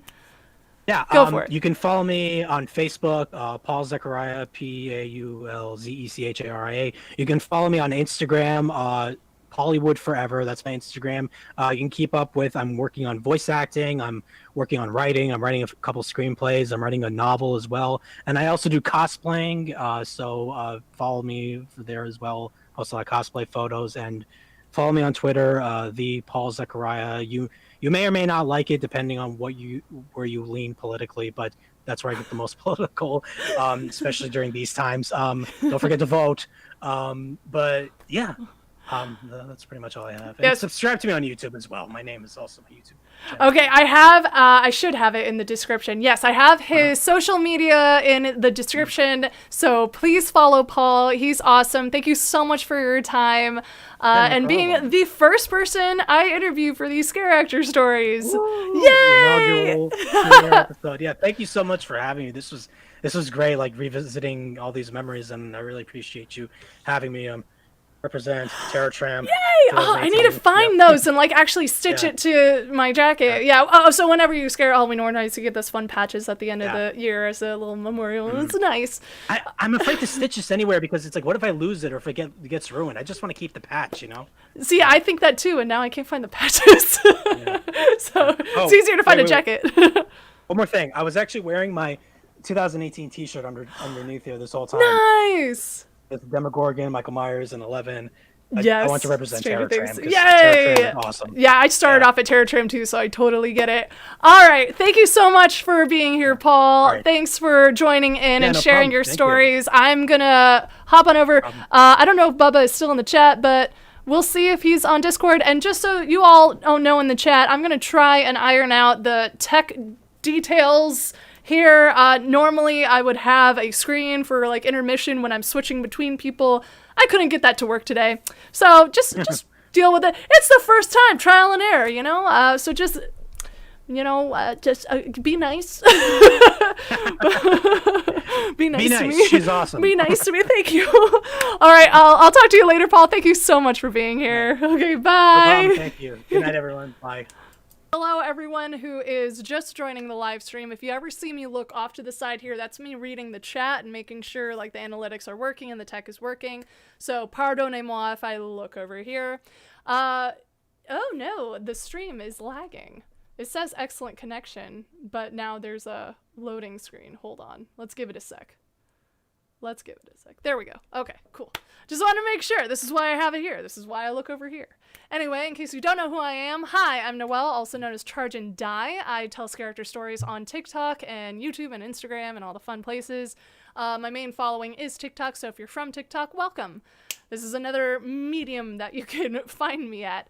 And I decided that since The Haunt is canceled this year, and I won't be scaring this year, it might be fun to get fellow scare actors to tell their stories, since I'm kind of running out of telling my own, and I won't be able to get new ones this year. So this is the first day of doing Scareactor Story interviews with fellow scare actors, so please pardonne all of the tech issues that are happening, but we seem to have gotten those fixed, so yay. Anyway, Bubba, would you like to introduce yourself to everybody? Hey, what's up, everybody? My name's Bubba Sanchez, or some people know me as the Bubba Master, or some people just know me as Bubba. And yeah, I've been like Paul, scare acting and Noelle at Universal Studios Halloween Horror Nights. This is unofficial. These are all my statements, just so you know. If I say anything that doesn't go with the Universal Comcast script or whatever, but these are all You know what I'm saying? We don't speak for the company. We do not. We speak of our own personal experiences, and we love our jobs. Please love us too. Right. I do. No, I do love working at Horror Nights. I've been working there since 2009, and oh man, I don't even remember where I was going to go with that. It's been a long time. It's over 10 years. Would have been 11 years this year. Yeah, I actually took 1 year off. I took 2018 off. Yeah, and I went as a guest a lot. I bought it's called like a frequent fear pass or something like that, so I could go on like Thursdays and Sundays and stuff like that. So I did go a lot to the park, but so like I have my patches here. And let's see here. Oh God. Oh my.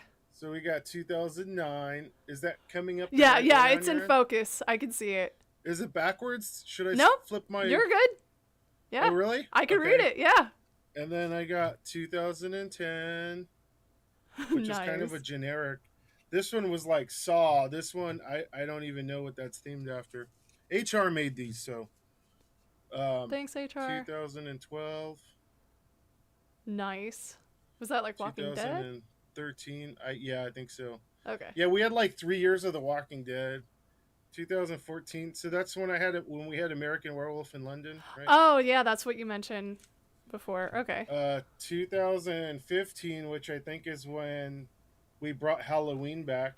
So we did have Halloween in 2009, but then they brought it back in 2015. Then what's this? 16. 2016? Yeah. I don't know what that's themed after at all. And then we got 2017, which was The Shining, and Yeah. then 2019. So what was this? 17, and then 18. So if anybody watching out there has like spare 2018 patches, I don't have a spare, but I have mine. I don't have it like right here. I need to dig. I should have had that prepared too. I forgot about that. I have 2017 and 2018. Hi, Pink Diamond. Yes, I am reading the comments every once in a while. what's that? You made it to the final stage. So that's a golden ticket for those who don't know. That's when I say golden ticket, that's what that means. It's when you audition and then you get through the audition, you're approved, you're rewarded. Yeah, you just got through the first part of the audition. Mm-hmm. So they'll hand these out to everybody that makes it to like fitting and whatever. And then not even fitting, just measuring.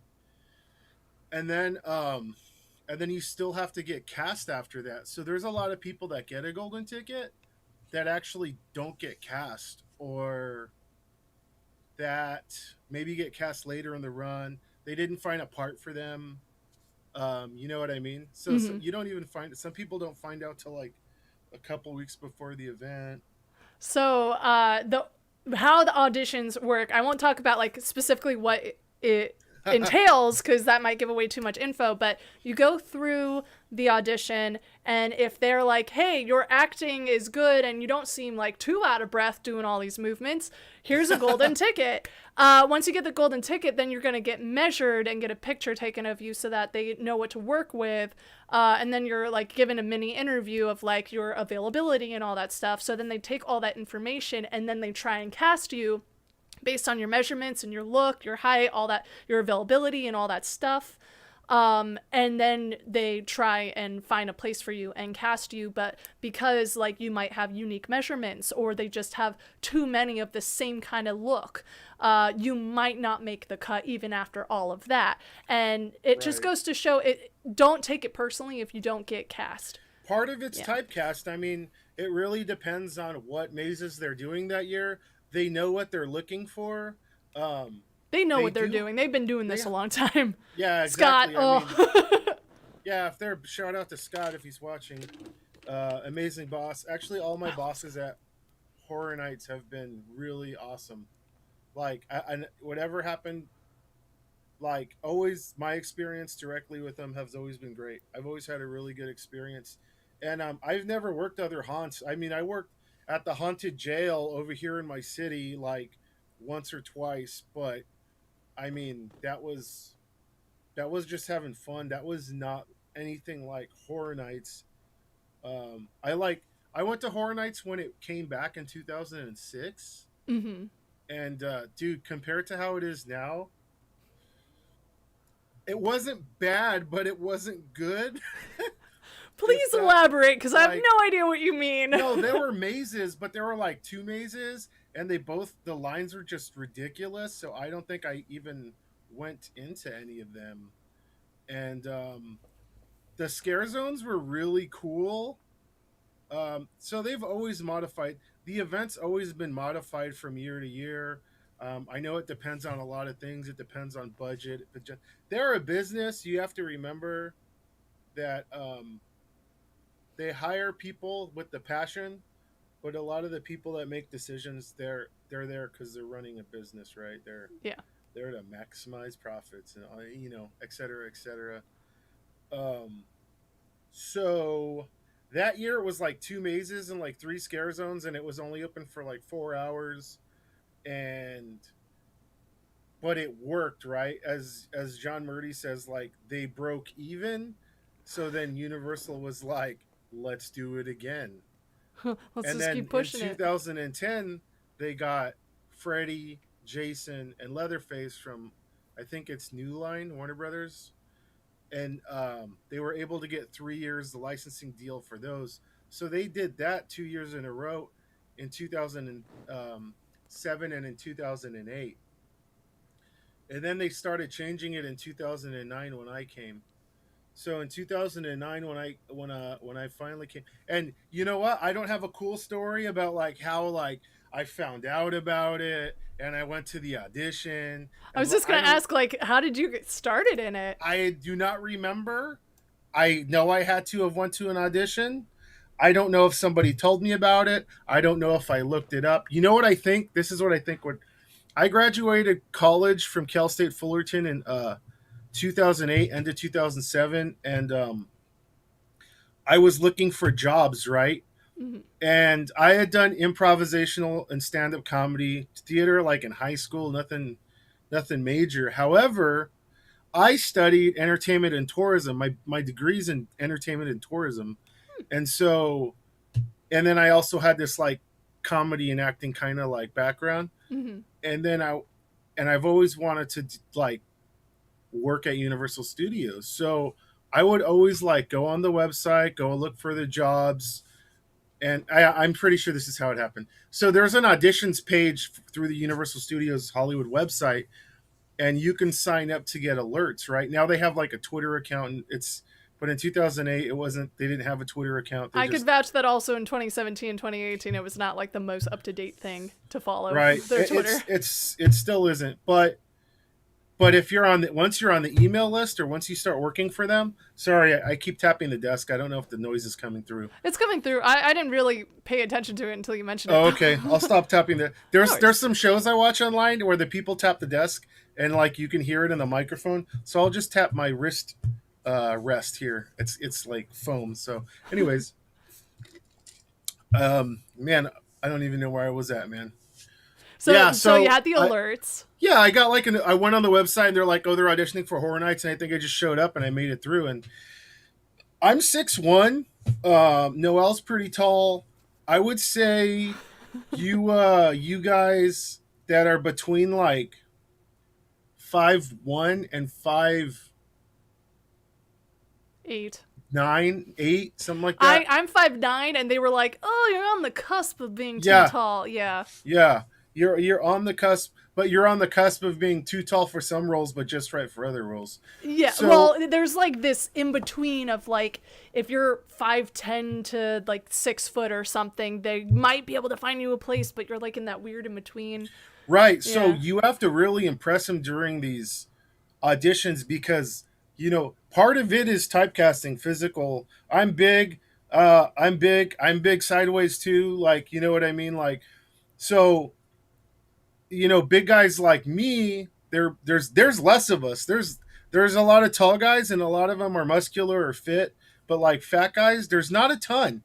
So it's like there's these like donut holes where if you fall into, like you were saying, that like 5'10" to like 6 foot donut hole, or like if you're like, you know, average height, that's donut hole. Like you gotta well them. And then they'll make it work if they really like you. Exactly. Pink Diamond asks, "Are you allowed to be a scare actor when you're short?" Abso-freaking-lutely. Yes. Please, we need more short people. Dave, we had one little person, and she was like, oh man, I think she was below 3 feet tall. Really? And she would play Chucky a lot, and then she would. Okay, so here's the thing: when you're a Scareactor, it's not if you'll get hit; it's when will you get hit. You got to be able to take a hit. Yeah, you're gonna get hit. You might get hit in the chest. You might. And there's look, if your gut reactions to punch or kick, do not go to these events, please. And if you're a jerk, or your boyfriend's a jerk, or your girlfriend's a jerk, do not come to these events. I've had so many jerk boyfriends push their girlfriends into me when I was about to scare, and I would whisper in her ear, "Dump him. He's the monster." Girls hate that crap too. They hate that crap. Yeah, they want to feel protected. And yeah, the guy could be like, but a lot of girls, like, they go there because they want to get scared and they want to have fun, just like everyone else. So when the boyfriend is trying to be chivalrous and protect his girlfriend's honor, he just ends up looking stupid because the girlfriend's like, leave them alone. What are you doing? Why do you think we came here? You know, I know you guys were talking about that a little bit, but... A little. Yeah. Yeah, it's not if you'll get hit, it's when and in different ways and stuff. Big time. And I was punched in the face. I was punched in 3rd grade, smiley face in the face. And I lost a tooth? What? Okay, so you're primed and ready to go for yeah, your world. you got it. You got it. That's you had a calling. You had a calling. I would say if you're a guy and you're above 6 feet tall, you're probably good, and you're probably way less likely to get punched. It depends. Yeah. So you might, and depending on how long you work there, you might get punched. But if you're smaller, you're more like it's this disassociation, right? So here's a mask this is not the exact mask, and don't ask me how I got this. But this is a mask that I wore during when we did the purge on Terror Tram. Mm-hmm. And when you put a mask on, people disassociate you with being a human being. And here's the thing, girls play guys and guys play girls. You don't know who's behind the mask, man. Half the time when you're messing with a chick on set, it's a guy. And then sometimes when you're messing with a guy on set, it's a girl. So it's like you need to like be cool, man, cuz basically it doesn't matter your gender as a person at all. At all. Like you will be cast in whatever character and you're going to have to play that whatever character. You fit. But the thing is, there's people that come through and they think this person's like a guy's gonna want to like push back or whatever, and it might be a girl, and she's like, "Whoa, like not cool." And us as characters, we don't fight back. We leave. We have to. Yeah, that's another question I want to ask you, Bubba, because I've gotten this question quite a few times on my TikTok videos. People asking this. And I've answered it the best I could, but I want to get your take on it. What do you do when a guest intentionally and then unintentionally hits you? Okay, so like I said, like I've been doing this since 2009, and it's crazy, right? I'm like a vet now, right? You are. I consider you a vet. And it's just I don't feel like one, because there are people that work at Horror Nights sometimes that have been working since when there was Horror Nights for like 2 or 3 years in the 90s. Oh God, right? Yeah. There's a handful that are still around. And so I'm like, oh, I'm not one of the old guys. No, but I'm one of the old guys. I'm 37, and I would say the average age of people working at Horror Nights is like 24, maybe 24, 20. A lot of people young, and then there's the rest of us that 25 when I started or something. Yeah, I was like 26, I think, and I was 26 when I started, and I mean, I work with people from 18 all the way to like in their 60s. Mm-hmm. Working, scaring people, right? Yeah. We're talking scaring. But what do you do when you get hit? So when I get hit, usually, hopefully I'm wearing a mask. It provides some protection. Like if I'm hit in the face. If I'm hit in the body, I don't care. I have natural padding. If I get hit in the chest, that doesn't trigger me. But it like, I kind of like pearl clutch, like, like, you know, like I'm like, how the, what? Why would you? I can't believe this. You know what I mean? But I just I'll stare at them in the face to try. I just try to get a description. That's all it is. It's like if you get hit, it's not fight mode and it's flight mode. But before you leave set, you need to see what are they wearing, what's their hair, what's their height, what's their race, what's their shoes, what's their pants. Something like they were wearing these like yellow and black tennis shoes. They were the only people. And then you have to go grab a like supervisor, or if there's a show control on set, show control. Who's show control? This is show control. Those people. Okay? Those people good have to have... I was going to say the people in the black cloaks that are like, move along, they don't flash photography. They usually have your back. Those guys especially are usually really young, so they're kind of afraid to intervene. Sometimes they do. They'll shine their flashlight, they'll yell at people. But I'll go up to them and I'll say that, and I'll sometimes I'll walk up to them and be like, this guy right here, see this guy right here? in costume. This guy, I'll just point at him, and then if there's a security, I'll just grab them, and eventually they'll get them. But back in 2009, it was, they weren't on them like that. Now they have so much security, and they have like a group dedicated to working with security and kicking people out of the event that need to get kicked out now. They didn't always have that. And the other thing they didn't always have cameras in the mazes. They don't have cameras at Terra Tram. I did Terra Tram for 5 or 6 years. They never had cameras at Terra Tram. So that was all depending on the Scareactor to identify. Because then what they do is they take you to the other side of the Terra Tram, and then they say, okay, see that person talking to the sheriff right there? Is that the person? And then you have to identify them. Which is tough to do, especially when you're wearing a mask and you can't really see. Yeah, it's you got to strive to like look them up and down or try to figure out who it was. You know what? Sometimes you get hit from behind, you get hit from the side. I mean, so that year, whatever year that was, when it was the clowns in the Terror Tram, this was the mask that I wore then. I love that you still have these. Oh my god, I love it. And don't ask me how I got that stuff. I won't. It's a replica. These are replica. These aren't the ones from set. They are replicas. Most of it.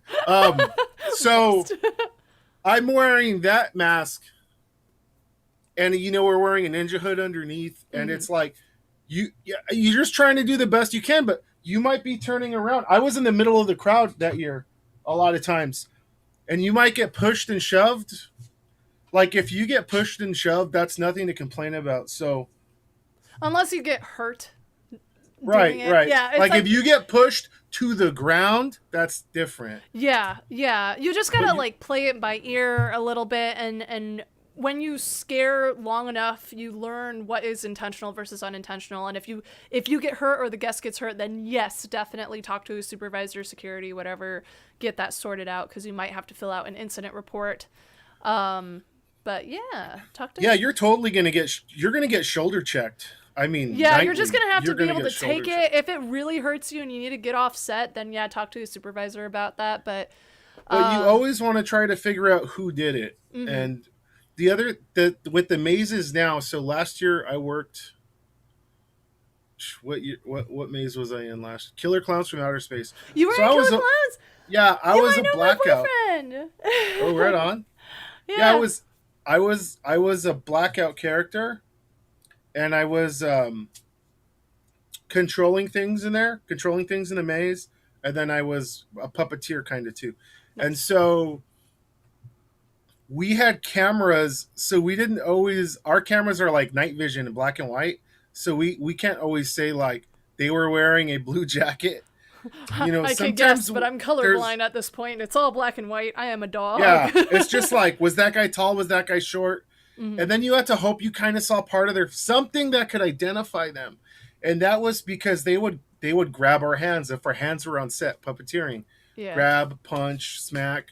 So that was even harder. But then when you're out on set, or when the clowns are out on set looking through this tiny little mouth or whatever, the little slits of whatever they're given. Yeah. So I did let's see, I have it here on Facebook. I'm trying to remember. My Bloody Valentine in 2009, the new 3D movie that no one went to see. Yeah. Then I was in Pool for 2 years, and nice. So in 2010 I was mainly in Friday the 13th playing Jason, and in 2011 I was mainly in Hostel playing a butcher, which was cool. And then from 2012 to 17, so that's 12, 13, 14, 15, 16, 17, 6 years I was at Terror Tram. Wow. Yeah, so 2012, 13, and 14, I believe, were all Walking Dead years.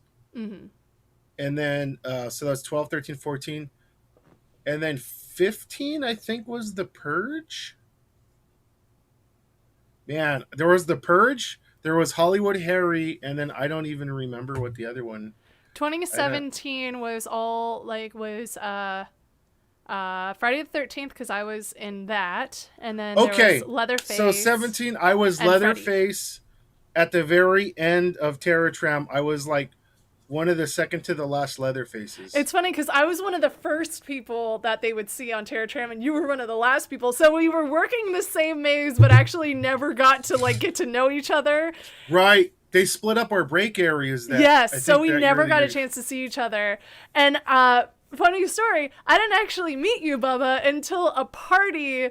What was it, last year when I wasn't even working Halloween Horror Howl at Nights? the I Moon? was just invited, and we were like randomly ran into each other. We were like, oh hey, and then we finally met in person. But like we were like passing by each other a lot, but we never like talked until then. Yeah. So that was funny. And there's so many people, like, out of the, like, I don't know how many, like, 3,000 people on Facebook. Like, I would say half of them, or maybe half of them, I met through Horror Nights. Same, but even most, I'd say like 80% of the people that I am friends with on Facebook from Horror Nights, I never actually met or worked with Really? from Horror Nights. It's more like, you have like 60 some mutual friends. You must have worked Horror Nights. All right, I'll add you as a friend. Right, but and then there's so much crossover because there's a lot of comedians that work Horror Nights. Mm-hmm. There's a lot of theater actors, stage, Mm-hmm. and then regular, film type actors that work Horror Nights. It's a good gig. It's a good extra money. It's a good regular money if And they you know hire what I mean. so many people every time that you Yeah, have a like good over chance 500. of getting in. Yeah, and you make such good friends doing it. Yeah. To answer your question, Pink Diamond, they're asking how old do you have to be? It depends on the haunt. It depends on where you live, and it's just like it goes by the local laws, I believe. So Yeah. for Horror Nights, you have to be 18, right? Yes, Horror Yeah. Nights you have to be 18. Yeah. Mm-hmm. So that's cool. What? So you were talking about like there are little donuts, donut holes as you called them, of like height and like body type of like you might get cast, you might not. You really have to wow them. Yeah. What is your typical go-to typecast, and are there any kind of characters that you've always wanted to play but might not be able to because of your type? Man. I The mean, I'm hard-hitting usually questions. some sort of killer guy. And then like I was the butcher, so I was a bigger guy in the hostel maze. So all the butchers were like heavy set tall guys. Mhm. Um, with like with Jason, it depends where you are. You know what I mean? Like Leatherface is a big guy. It depends what movie which movie it was, but the original one he was husky. You know what I mean? So, and then Jason has a lot of layers, and then it depends where you're popping out from too. So you could even be a short guy and end up playing Jason, depending on where you're situated or popping out. Right. But like all the Freddy would be cool. I'd love to play Freddy, but I can't. Freddy's like average height, skinny guy. Mm-hmm. I played Cupid a couple times last year in the Holidays in Hell maze or whatever Yeah, that I maze was remember called. that. Yeah, I played Cupid a few times in that one. So Cupid in that maze was a like tall, like husky, like he was supposed to look like a tall, husky, middle-aged person, even though he wore a mask, but the mask had like stubble. It was pretty funny. I remember that. Yeah, I got it on camera. I went through with a little Yeah. camera one day on Friday the That- 13th. Yeah. Really, dude, that was a fun maze to be in because the year before in 2018 it was a scare zone and it was a really popular scare zone. So they turned it into a maze, and so I think they were talking about this year. A lot of people online were guessing that one of these mazes was going to end up being a scare zone from last year was going to be end up being a maze, which I think is actually a really great idea because Horror Nights went from being original. Well, in the 90s, they worked with like The Undertaker. They worked with Rob Zombie. They worked with like different people in the 90s, and then in 2006, it was kind of all original. And then they started bringing the licensing deals back. So they've had like Slash, Alice Cooper, Eli Roth. They worked. They did a bunch of Saw mazes. Oh, here's a funny story. so they did the Saw mazes, right? So the guys that made the first Saw, Lee Winnell and James Wan, right? And some of you guys might know James Wan because now he like directs some of the Conjuring films. He directed a Fast and Furious 8 film, whatever. So they were doing a screening of the first Insidious movie at the Silent Movie Theater on Fairfax. It's not there anymore. And and I talked to them after the screening, and I was like, "Have you guys gone to Horror Nights? Because I think Insidious would be a bitchin' maze." And they're like, "No, what's Horror Nights?" So although they made Saw, New Line or whoever owns it, whoever bought it from them, was the actual ones that gave the license to Universal, right? And so I think they had Saw that year. So they went to the maze and they went through the Saw maze, and Lee Wanell saw himself in the maze because Lee Wanell is the guy that has to saw off his leg in the original Saw movie. Yeah. That's the writer. And so I guess he was yelling back and forth with the actor, and he almost got kicked out of the park or whatever. Follow the rules. Yeah. But they ended up doing a deal to get Insidious in there, and they did like two Insidious mazes, and they were good. I love Insidious, and those mazes. The second maze, the one that was based on like 3 and 4, was, dude. They did this scene. Okay, so if you guys don't follow Horror Nights on Twitter, you should. And then John Murdy. Oh man, what's his Twitter handle? So I think they took the Twitter away from him. Why? I don't know, because the Horror Nights is doing this new thing where they're trying to put a lot of Horror Nights stuff out through social media. Like for instance, La Llorona, there's kind of like a walkthrough on YouTube that Universal produced from videos. But John Murdy's the creative director for John_Murdy. He's the creative director for Horror Nights at Hollywood. He's a cool guy too. If you ever get to meet him, he's so cool. Dude, he's awesome. I got to hug his kids because they loved the wolves in the trick-or-treat maze, and they wanted to scare me and Mackenzie, and we were like, ah! And we got to hug them, and it's so they're a trip, man. They're a trip. He talks about him. He used to live right here in the next city over from me, but he lives in Ireland now with his wife. His wife's Irish. I didn't. Oh wait, I didn't know that. Never mind. He's been putting content up on his Twitter like every freaking day. And he'll be like, today we're covering this scare zone, or today we're covering this maze. And he's just posting all these pictures, all these behind the scenes pictures, or when they did celebrity walkthroughs, he's telling stories about his side of his experience in Horror Nights. And dude, that guy's like the godfather of Horror Nights, right? And he works he's like our Slash, right? To create. He's our biggest cheerleader, man. He's the biggest.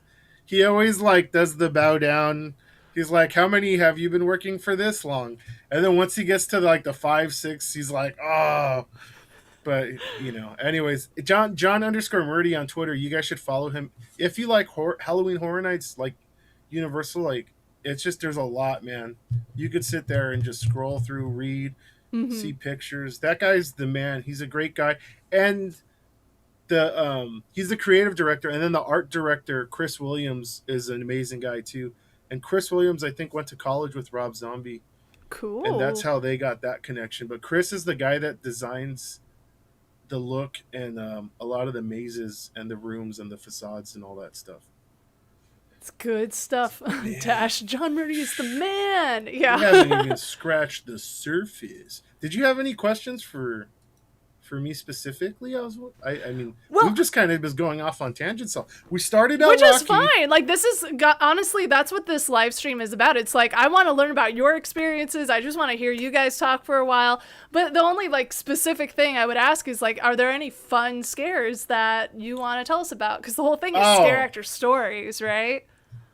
Okay, so the first year that I worked at Horror Nights, I was the main guy, and I probably weighed I don't want to say half is what I weigh now, but I weighed a lot less. I was still a chunky dude, I was still a big guy, but I was playing Harry Warden. So that's the name of the character in My Bloody Valentine. In the new one, he had a different name in the 80s version, but in the new version, which was 10 years ago or whatever, and they used, if you guys don't know, a lot of these haunts recycle props, recycle animated machine, they recycle stuff. You might see like something from one set in another set. However, well, we'll talk about that too. However, it's great. It's great stuff. So I had this prop that was in a Jason maze where it's like someone's facing you and you come out and you kill them and their body splits in half. It was weird because I had a pickaxe. I didn't have a regular axe, a machete, nothing that would cut somebody in half. Just kind of stab them. But I stabbed them so good. I mean, oh, the talent.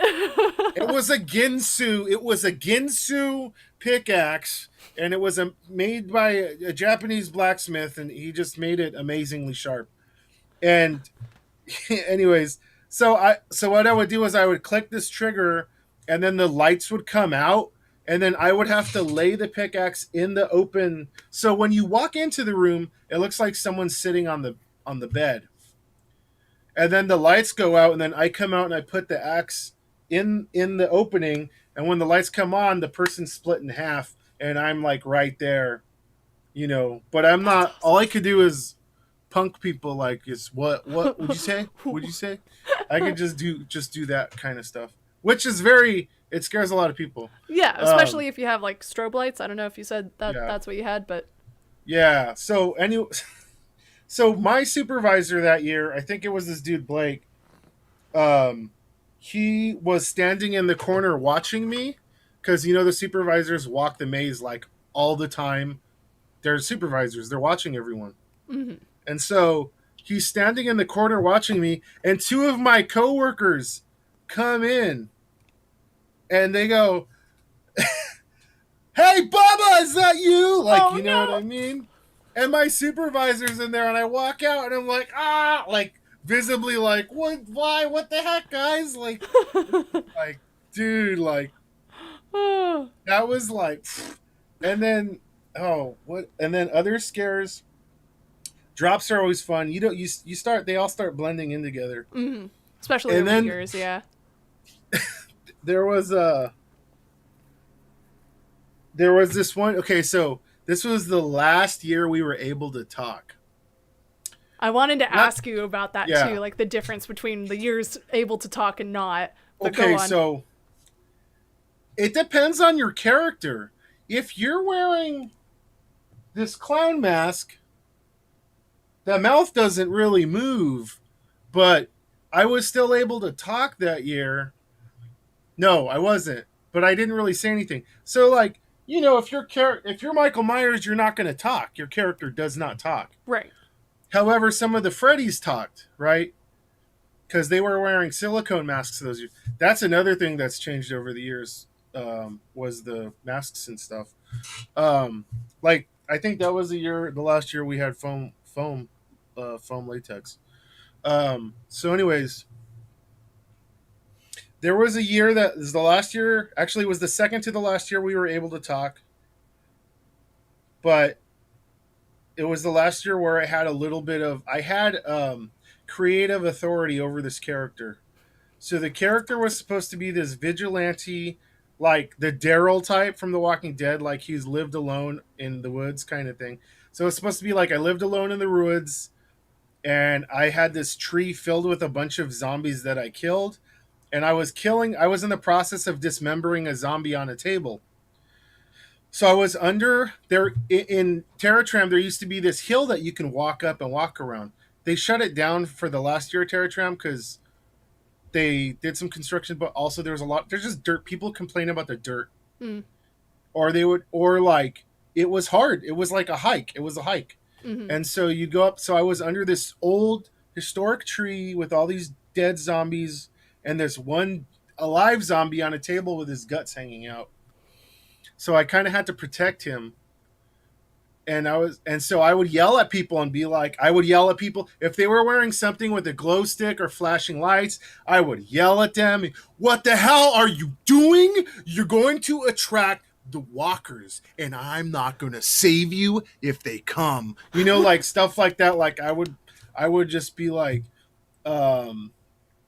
Like if it was a slow night and I saw a couple walking up, and I'd be like, "Man, watch out!" Like, there's a walker. One of them's right behind you. And then I'd like run towards them, and then I'd have this like little like an axe or a hatchet or whatever, and then I'd like go like right up to the boyfriend and be like, "Oh, you just ugly," you know what I mean? Like I would like, and so there, I would yell at people, yell at kids. I would just be yelling at everybody like, "So you guys are attracting more walkers. This is my hill. This is where I live. You guys need to leave now." I would talk with like a southern accent or whatever. Mm-hmm. And I would, and so there was this one night, and there was like a lot of people, so I couldn't get too crazy because I would get exhausted. My voice would go away. So I was just like messing with the zombie, lunging at people, doing generic scares. And there was this night, and they were like 5 feet away from me, six. They weren't right up on me. Some people would get right up on me, and I would just put my back towards them, like I'd block them from the zombie, because that's a character and he's just laying there, like Right. he can get messed with. So um there was this girl, and she was just walking, like not even paying attention to me. She just walked right by me, and then right behind her was like her boyfriend, just like, "Stacy, come on, it was a joke," or like whatever. And then I just went, up. "Woo! Someone looks like they're in trouble." I just said it out loud. I love that. Yeah, I don't think any of my supervisors heard that or found out about it.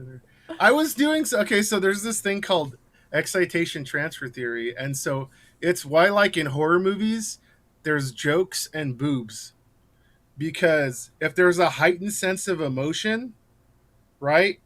When they scare you, it scares you harder. So that's why you'll notice sometimes they'll either scare and then crack a joke, or they'll crack a joke and then scare in a lot of the horror movies, because if you're laughing or something and your emotion, whatever emotion that is, levels up, when you transfer to the next emotion, that next emotion will be at that level. So I did that a lot with that character. And then when I was the clown, oh man, I would do the like high five too slow, stuff like that, like point over there and then walk away, you know, like misdirection kind of jokes. A lot of girls punched me in the stomach. Oh God. They would get embarrassed. I don't know what, but anyways, the other thing I would do is I would ask for a high five, and then when they went for the high five, I would go like this, and I had a hatchet in my other hand, so I'd go, and then they would go like that, and then I would bring the hatchet up to their head, so they would be like, they would kind of get mad, and then they'd get scared because I was swinging a freaking axe at them. That's so cool. I wish we could talk again. Oh, the jokes I would say. Of course, when I was a wolf, I couldn't say anything. But, as a camp counselor in Friday the 13th, I definitely could have said a few words. I don't know. Yeah, there were some. So what it became after the talking was, then there were scripted lines. So there was like, you can say these 5 lines, and then like there's also the so with Hostel, we started this, I forgot what they called it, but it was like the 2 girls that would try to entice guys to come to the hostel, Uh, like Svetlana and whatever. like taunting them, like, come here. Yeah, and so they would be in the line, and they would like flirt with guys, and they would give them like business cards for the hostel. Mm-hmm. And then the next year, they had we had the Silent Hill maze, and they had the mailman from Silent Hill. And so what it turned into is, on Twitter, they would post a password, and then you will go to that maze and you tell that person the password, and you get like a button, a sticker, or whatever. Aw, You would get cool. something, a trading card, a comic. So they did that. They did it for the Insidious mazes. They had Tucker and Specs. So they'd have the ghost hunters, Tucker and Specs would be in line, and you would tell them, and then they would give you stuff. And then when they did the Purge, the first Purge maze, there was a new founding father guy out in the front with like a clipboard or whatever, and if you would tell him the password, he would be, dude, it's crazy. It's like now, it's like today to be like, Like hi brother. I'm very excited that we have another patriot here today. Like stuff like that, like the new founding fathers. Thank you for your dedication. And then he would give you like whatever it was, a bumper sticker, like I got a pamphlet for the new founding fathers of America. Nice. Stuff. So they usually have that every year, and that character, they're on a different pay scale because they're actually considered a talking character, and they have a script, and they're allowed to like go a little bit off of the script, but they have to kind of, it has to get the green light still. And we don't have that anymore, even, right? We don't have pre-scripted. Because I'm not familiar with anyone who was allowed to say anything. One thing that they switched is there's a lot of, so we used to have people that would scream out lines from the movies and the mazes. Now they just put them in the speakers, and then the actors like, lip sync to the lines. That's what I had to do, yeah. So we did that like with Ghostbusters, with Halloween, with all that stuff. I'm trying to think when did they do the first Purge? I would not know. I think that was time. No. I think it was 2000 and. It was like 2018.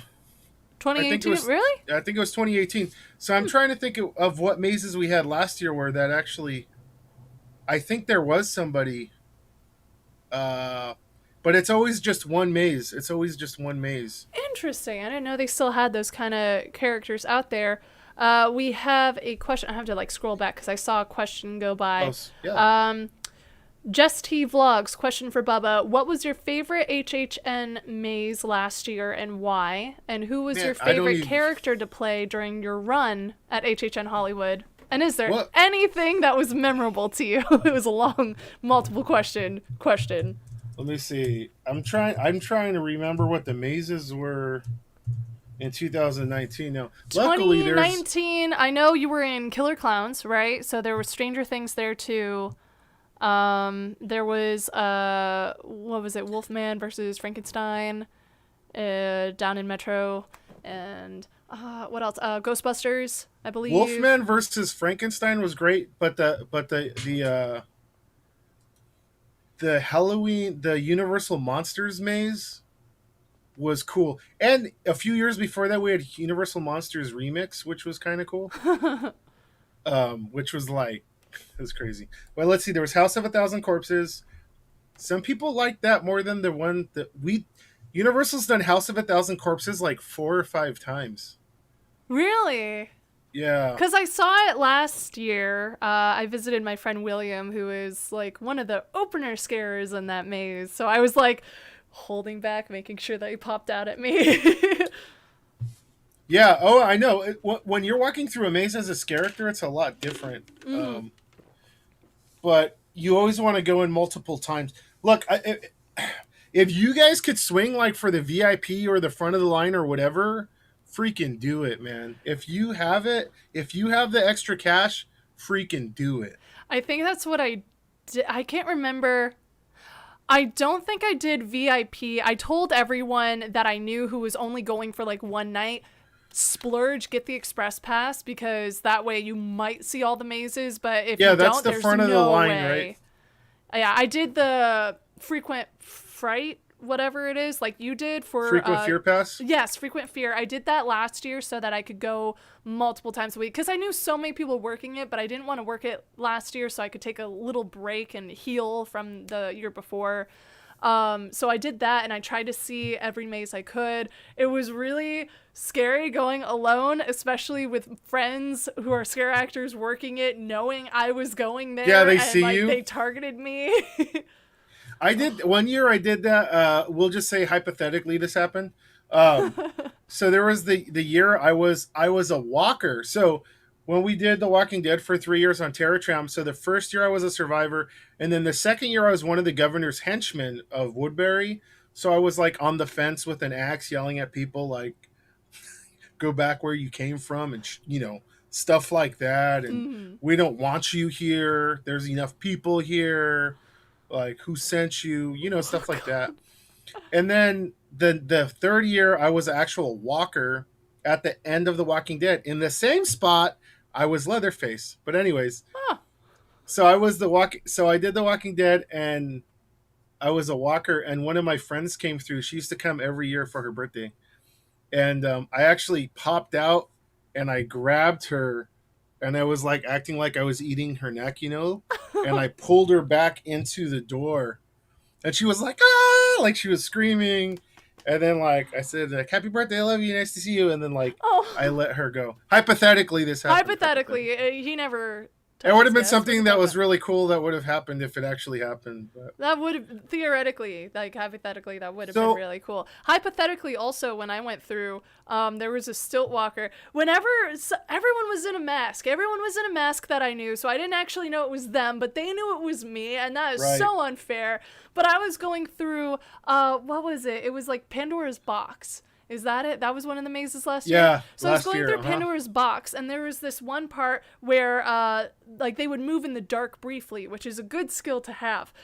So the lights would go out, they would move in the dark, and then pop up in front of you when the lights came back on. And there was one stilt walker that was blended in, and then the lights went out, and then they would step forward right in front of you, and the lights would come on and be like, ah!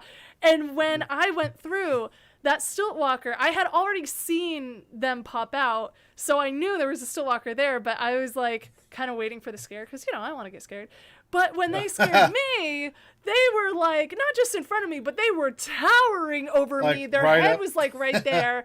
And then they patted my head when the lights came back on. I'm like, do I know you? And they just like nodded yes. I'm like, cool, message me later. I don't know who you are. Yeah, and like these days, and they never messaged me, so I don't know who it was. But it always scared me. And then the chainsaws would always chase me around specifically, and that freaked me out so bad. I want to be a chainsaw so bad. I know, and it's like they're always like, is it going to happen next year? Are they going to still have chainsaws? Like I said, they used to have sliders. They had sliders for like 2 or 3 years. Then they got rid of them. Well, it was like one of those things where they're like, do we need these? And because they have to pay them more, right? Because it is a stunt. Yeah. Do we need? Well, if we put chainsaws there, then we don't need sliders. So then they brought in chainsaws, and the chainsaws get paid the same as all the other characters. Yeah, which is kind of BS because they're holding a big thing. I think they should get a bump, 50 cents at least. At least 50 cents the hour. Have you done chainsaw? I haven't. I trained for it, but I never actually did it. What's the process of training to be chainsaw? I'm curious. It's usually just a day, I think. It might be 2 now. I'm not sure. But basically, you learn how to... you don't put gas in it. There's tech people that do all that stuff. They're real chainsaws. I think there's an 18-inch chainsaw, and then there's a 20-inch chainsaw blade that they work with.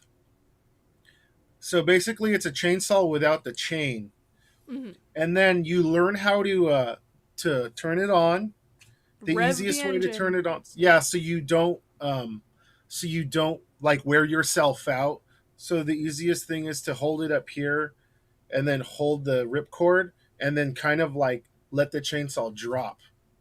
You don't let it drop, but you like let the weight of the chainsaw do the work. The weight rather than against it. Yeah, instead of pulling it, where you're gonna like strain your arm.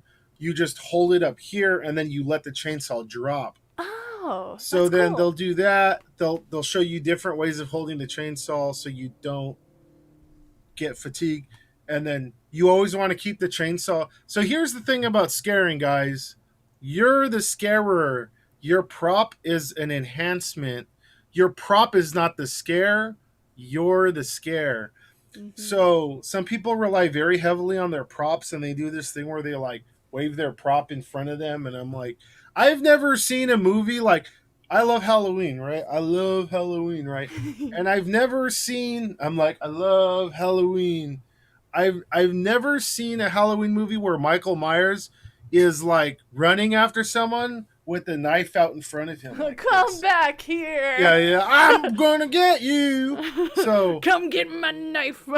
Yeah, it's the same thing with the chainsaws. Like, you want to use the chainsaw. Some of the chainsaws, guys, they use and girls, they use the sound. So they'll be quiet. They might sneak up on someone and then start the chainsaw behind them, where they're just using the noise.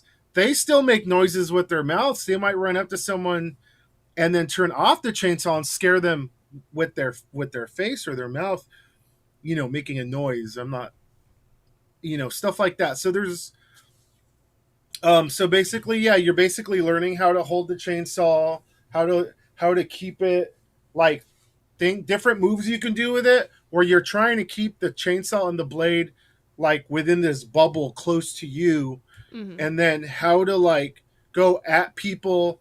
Usually when you're gonna scare someone, you're gonna go down with the blade. You're not gonna go at them with the blade.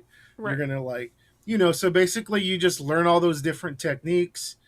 You do like mini chainsaw brigade practice, and then they kind of decide. It's almost like an audition, because I think they also kind of decide like who's gonna go to brigade and stuff like that. And then So I not did everyone it as on a pool Chainsaw is character. in Brigade. Who is on Brigade?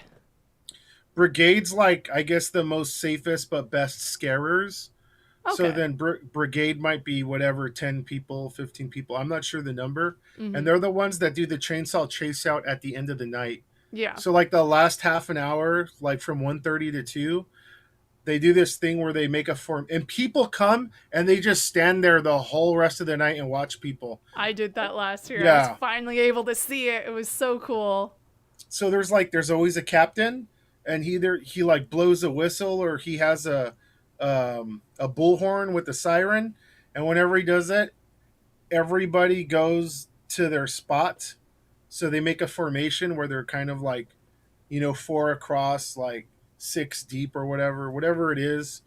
And then something triggers them, and then they all start going after the guests for like, 5 minutes or whatever it is. Yeah. And then they stop, and then they go back in their formation, and then they chill for like another 5 minutes, or whatever the intervals are, so they can kind of relax. So they just stand there, and people will come up to them and try to mess with them, and they're kind of got a British guard that. Yeah.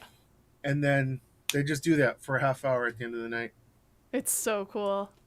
Yeah. Do you have any advice for new scarers? Yeah, don't be a wuss. Don't. Paul was kind of talking about this. Don't. You're gonna feel like you're burning out after the first weekend or two. Like, Do could you you still get imagine? that burnout even after all these years? Do you still get Yeah, that first week? yeah. Yeah. Every year, it's like this. It's like, imagine you are a football player, and you're. It's like, we don't really have spring training. We have rehearsal, and then we're going, right. Yeah. That's it. That's all We we have get. orientation, we have like one rehearsal, and then And preview the night, and then we're the, going at it. the rehearsal is really the only night where you're actually exerting yourself and doing. It's pretty athletic. I mean, you're running. Some of these scares, you're running back and forth. If you're on the streets, you're running around all night. The great thing about HHN is they give us breaks, and they give us enough breaks. And when I started HHN, our shifts were like 2.5 hours on, half hour off. Now you're not on set for more than an hour anymore.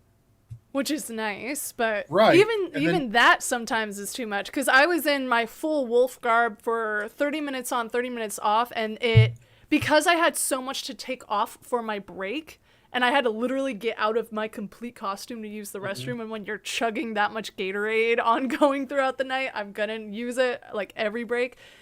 It felt like I had no break at all, and my body started kicking out at the 20-minute mark. So even those last 10 minutes of every set was like, can't. But I pushed through. You do and, what you then the gotta thing do. is that it is there's a lot of adrenaline's going to get you through the night. You want to eat the right snacks. You want a little bit of salt. You want a little bit of sugar. You don't want a lot of sugar. You don't want a lot of caffeine. There's people out there chugging Red Bulls and stuff. Bad news, man. You're gonna Just chug crash. chug water, chug Gatorades.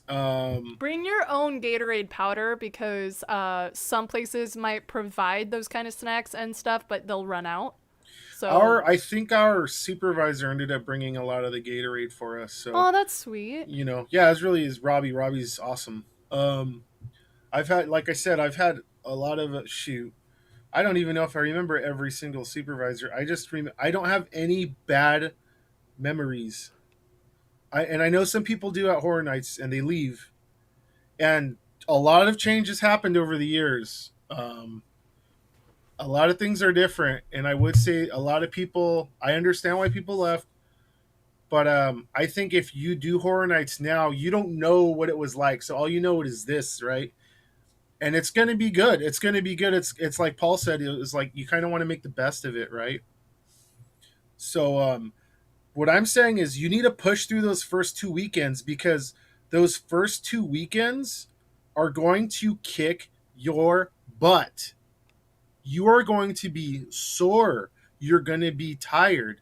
And the first 2 weekends are only 2 nights usually, sometimes three. And it's going to kill you. But after that, you're fine. You're going to be fine. Once you feel where okay, I'm sore here, so I'm going to stop swinging my axe like from here, or I'm going to stop swinging it so much, right? Because the scary part's not the axe coming at you. You're already dead.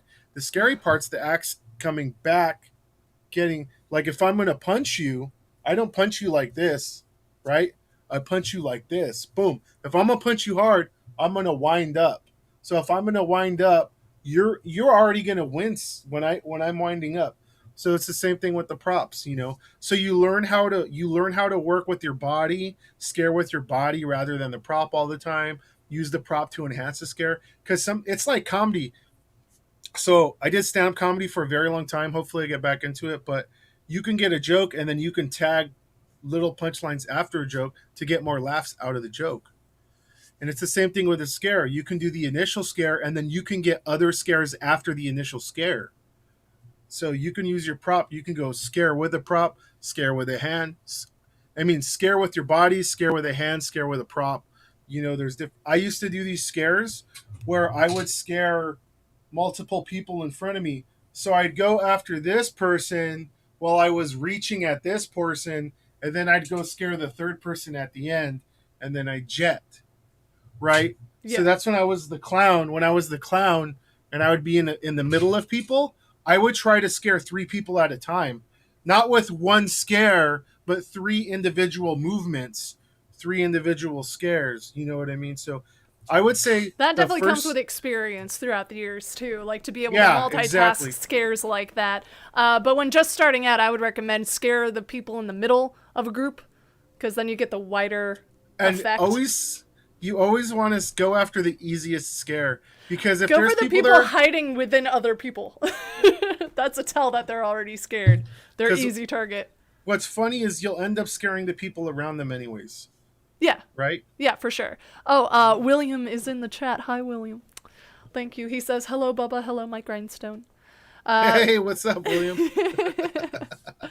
William was one of my Jasons when I was at Grindstone that one year. So, and we would coordinate. We would get gross, man. We would get creative. We would like read each other. It was really cool, and that's how we became friends. That was a Terror Tram Grindstone? That was Terror Tram Grindstone. Okay. Friday the 13th when you were Leatherface, you said, right? Mm-hmm. At the end. But William, it was funny because there was one in particular day where, you know, we're doing the same thing where he would grab my head, push it into the grindstone. I would mimic this scream with the audio, and then he would bring it back. I would mimic scream again. Then he would step forward, scare the people. We were like on a stage, you know, and then he would come back and we would do it over and over again. But when he had a loop. Yeah, it was on a loop, you know, and we were the distraction because there was another Jason behind that was supposed to pop out and get them from behind. But he would have to like slowly turn the grindstone like this. And then he got creative one day and decided to do the motion of like it got stuck on my face. Uh-huh. And I know improv, so I saw that and I was like, oh, he's pretending that my face is stuck. I should go along with this. So I pretended like I would move as if it was stuck, and then he would go, and I'd be like, like really erratic movement, like face. Did you ever do? Because we used that grindstone in a Friday the 13th maze that in 2010 when I was when I would fill in over there sometimes, and actually I think I played Jason a couple years. But anyways, we did grindstones one year, and one of the girls, I think it was Jessie, she would kind of do this thing where like her head was like she would vibrate like on the grindstone, like because you know there's like it's an uneven grindstone. It's like it looks like an actual stone, and also it's going like although like you're turning it at the same speed, it might not be the same speed because there's the friction of the face. So like you get stuck a little. So, yeah. Yeah. You shave the nose off or whatever, and Was, in that case, it was the whole face. It was the whole face. Was... I will say this as advice to people: go with the physics of what is happening to you, because some people would go against it. Like pantomime, man. Yeah, like just understand what's happening to you and what you have to do to react to make it look more realistic. Because the more realistic you look, the grosser it looks, and the more the people are going to get scared. So, for example, if I were on Grindstone, I'm not going to move, and the Grindstone's going up like this. I'm not going to move my head side to side because that gets more surface area off of my face. Why would I do that? Instead, I'm going to go with the Grindstone. So, go with the physics of what's happening to you if you're a victim. Yeah, speaking of physics, I will say that my number one pet peeve of new Scareactors is when they have props like lead pipes or pickaxes or regular axes. Go to Home Depot and go pick up a pickaxe and see what that feels like. Because I see, or a shovel or whatever, see what that feels like, a real one feels like. Because what ends up happening is some of the Scareactors, and I don't want to sound like I'm talking crap. I just wish you guys wouldn't do this. It's good advice for start. They'll kind of like do this like magic wand motion with their prop, and I'm like, okay, if you have superhuman strength, maybe. Yeah. But if your character's like a man, even if it's Jason, you need to hold that pickaxe or axe like it's heavy. It's made out of wood and metal, even though it might not be. You need to act like it is. That part of the pantomime, part of the physics, right? Mm-hmm. So when you're going to throw it out, or a baseball bat, like we've had metal baseball bats, you want to feel like, what does a real one feel like? Because what a real one feels like is lopsided, because the metal's really heavy and the wood's light. But our props, they're pretty evenly balanced. But that's in real life, it's lopsided. So it's like, so you got to mime it right. Yeah, I would say it's like with the Grindstone. I had some like pool people come in for Jason, and I had to give them the lowdown real quick because like they might not know how to work with like victim and stunt work, where the victim is always in charge of whatever's going on, because they would actually physically push my head into the Grindstone and it would catch on my nose, and I had to like push back, which hurts my neck and my back. So I would have to tell them like, no, I lead us into the Grindstone. You just gently place your hand. But another thing they would do is they would turn that Grindstone so quick, because it's made of foam, it's made of styrofoam, so it's really light, and they were just like, grind it up, girl. But it's supposed to be this heavy stone, so you're supposed to slowly like just know what you're handling and make it work with the physics of what you got. So like that's kind of part of my advice is get through the first 2 weeks. Mm-hmm. Don't wuss out, okay? Then by the third week, if you're not having it, then you're not having it. But I would say you have to make it to the third week before you really know. And then ask questions. Ask your your supervisors aren't always scare actors. Your supervisors don't always have the experience of scare acting, which is why they have coaches now. I didn't know that. That's good. Ask them questions. It's like the captains. It's the same thing. It's the captains program. Mm-hmm. So the coaches, use your coaches. Ask them questions. Even if there's like veteran, like I probably won't be a coach most of the years because I have a modified schedule because I have a regular day job. Mm-hmm. And so, but you can ask me questions, ask around if you're having a hard time, if you're moving a certain way, or you're getting sore in a certain spot, or you're having a hard time with a scare, ask questions. And if I know sometimes you're going to get unsolicited advice, but if that unsolicited advice is from like a vet or something, listen to what they have to say, because it's probably going to help you in the long run. Absolutely. It's good to listen to people, but take what they say with a grain of salt, because like especially if they have their own type. For example, Bubba, I would love to ask you for certain advice about characters and stuff, but I'm not going to be playing those big, tall, guy, intimidating characters. I would have to format it to a female character of sorts. So I guess another question I have for you is, you do play those big, intimidating characters. What advice do you have specifically for people cast as that? And then I'll piggyback and say what I do for if it's a female intimidating character, because they're a little bit different. I wish they were, but they are. You really have to just part of it's just it's the same advice for all characters. You have to be very aware of your surroundings, very aware of where you're going, what's behind you. It's really easy to run into people. That's the thing is, like, you're a big person and you might be wearing a mask with very limited vision. Just be hyper aware of everything. And if you get stuck in the middle of a scare and have to move backwards, or something happens where you have to sacrifice the scare a little, whatever, like, safety first, right? Safety first. So if you want to go tell your supervisor and let him know what happened in case someone complains or whatever, I mean, like, whatever. But I would say with that, you're a big person. When you bump into people, it's a lot different when a small actor bumps into people. You know, that's the thing. It's really easy. And then when you're intimidating, you just be hyper aware of your props, your limbs, scare with your body rather than your with your limbs and your props. That's it. I mean, I don't really have. I mean, your body's gonna do half the work for you, because if you're above 6 feet tall, you're already taller than average. Now, there's those nights where the Lakers come through, or the Clippers come through, or the USC basketball team comes through every year. Yeah, whatever. You might not scare them. You might scare their girlfriends, but it is what it is. You know what I mean? I gotta say, sorry, continue. Yeah. No, I say, to me, it's like, it's not even a matter of being a big intimidating character. It's just, as long as you keep safety in mind and have fun, you're gonna be okay. You know what I mean? I think that's true for the females too, but I do want to tag on to that. I have 2 points to make. The first one is, as a female, we, statistically speaking, do get targeted for touching a little more than the big guys do. Even if we're a tall girl and we're intimidating, it's a power move that people do. So, and you can say it's groping. Yes, a lot of it. It's very inappropriate. Do not take that.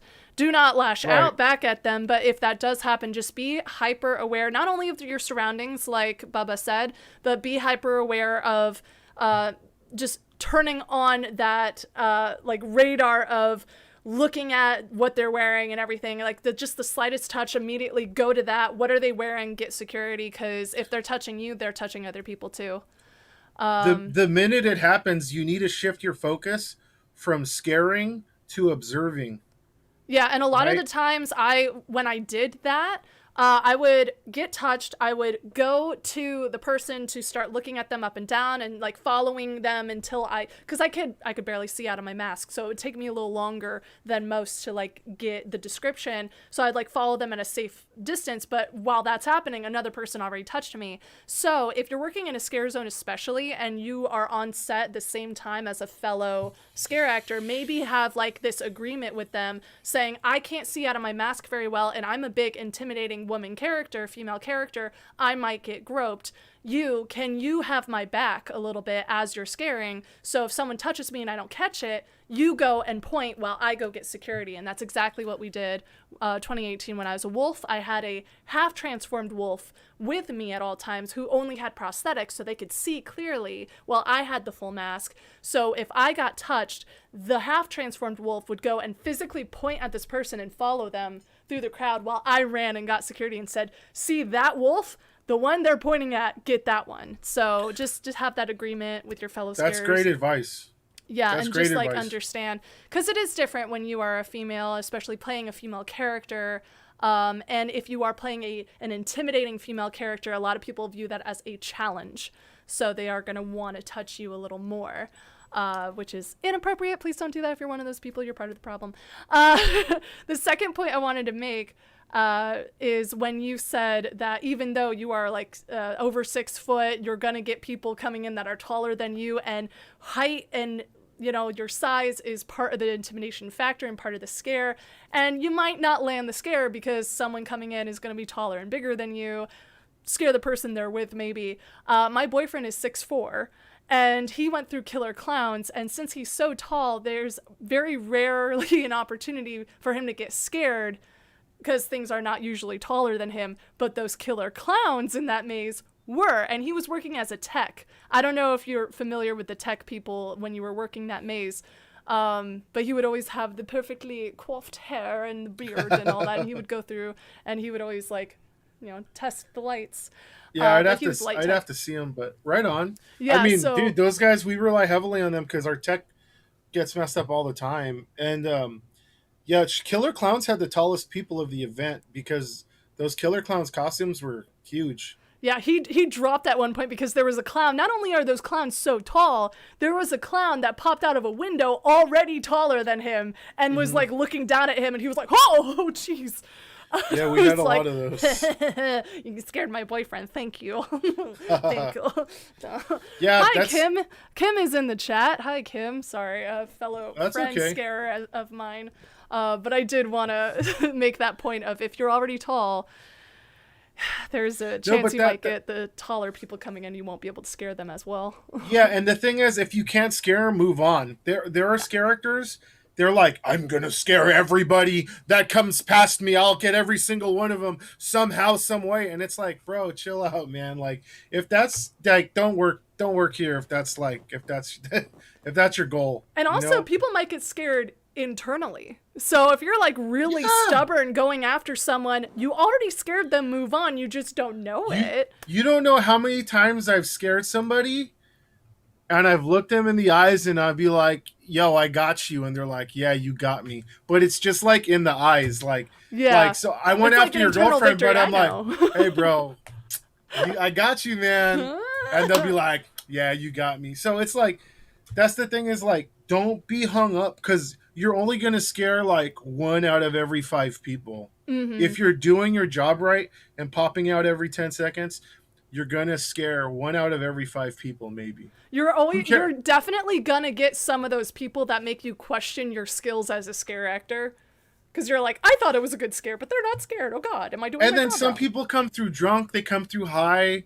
And, dude, I would say don't go to the events high. Don't go to the events wasted. Someone got, I don't know if you know Stanley. Stanley, I don't mean to call him out, but he did get beer thrown in his face at one point because he scared someone. They got angry at him and right in the eyes. Oh. Yeah, I'm not. And the other thing is you have to detach an emotional reaction. You can't have an emotional reaction to any time you're attacked or anything. Mm-hmm. You got to be able to let it go. You have to be able to let it go. I gotta admit, I still haven't let go of that one. I actually did another YouTube video on it of this man who groped me, and they did not kick him out. They claimed that he's banned for life, but how do I know? And he was going around touching everyone else's masks, and I'm like, how did you not catch him? And he did it twice. He might have been high. I mean, we have people. It was him and his friend. I don't know if they were high, but I'm more angry at the security because when I went up to security, I was like, him over there, describing him. He did this to me, and the guy's like, oh, the guy in the gray shirt over there. I'm like, you saw? Yeah, that's the one. Why did you do nothing? Oh, well, he's out of the zone now, so I'll just call for help. He literally just left the zone. He's right there. It's tough because okay, here's something to consider. A lot of those security guards and show control are getting paid less than we are. It's true, yeah. And then they're but it's like you're just. But there's no shame in being. You're just standing there. But it's for sure. But I think there's some people in those positions that are like, I'm not getting paid enough to. But I'm like, if you're a security guard, if you're a cop, you're like a mandated reporter. Like, it's your job. This is literally your job is to protect us. It's part of your job. It is part, yeah. Or at least to be the visual, to be the witness, if you saw it happen. I gotta say, there was one security person who was on top of it. Like, she was the go-to. Like, as soon as I saw her on there, I knew I was in safe hands. It was great. So you'll have a mix of like the really good ones and the ones where you're like, you're not going to do anything, are you? You never know. So it's up to you to take care of yourselves and your fellow scarers. So just be vigilant. Just He Vlogs. Noelle, question for you. Is there a time we should get there before Halloween Horror Nights opens next year, if and when it returns? Because I love the Horror Nights opening show as well. So the opening ceremony, that happens at 7 p.m. And I don't know if that's still happening because I Really? thought they removed it halfway through last year. Oh, that sucks, because I was in the opening ceremony in 2018 and it was really fun. I don't know if anyone in the chat wants to correct us on this, but I want to say they may have removed opening ceremony. But yeah, for sure, get there early. Here's the secret. The ticket says it starts at 7, but there are some tickets that say early entry and stuff. Mm-hmm. Get those tickets, man. Get those tickets. However, if you buy the tickets through work or through college or through third party, sometimes they don't have they don't give you the option of coming in early. But I know if you get the frequent fear pass, you could come in early, and they'll open the gates as early as 4:30 or 5, and some of the mazes they open as early as 6. I felt bad for those people too, because they would have to come in so early to get in makeup and stuff, and there are a few people that go in the maze, and it's they're so tired. But it is worth it as a guest. I will say that it's worth it as a guest. Get it out of the way. I mean, for sure. It's get there early. Okay, so the tricks are to get there early, and usually to go from the back forward. So you want to go to the mazes on the back lot first, then the lower lot, then the upper lot. Yeah, because a lot of people will go in order of what they see.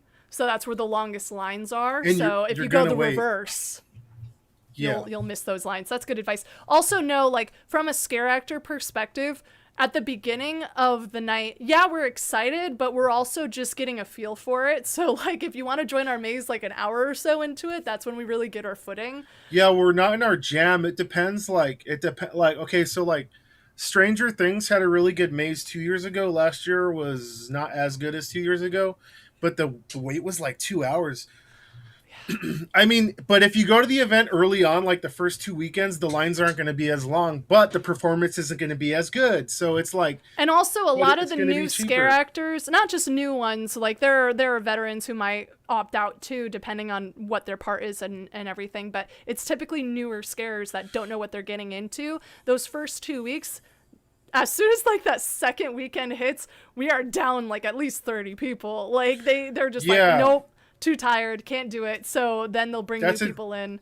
That's where my advice comes from. Freaking stick it out, because every year we lose half the cast. Every year. It is. Now, luckily, they're predicted. able to replenish the cast. But I went to a horror made here 2 years ago, the last one at Warner Brothers. Oh my God. They were lucky if they had half a cast the night I went. It was bad. It was that dead? Wow. It was bad. I remember some nights everyone that was there so many people. Yeah, everyone that was there was amazing. But there were so many holes. So many holes.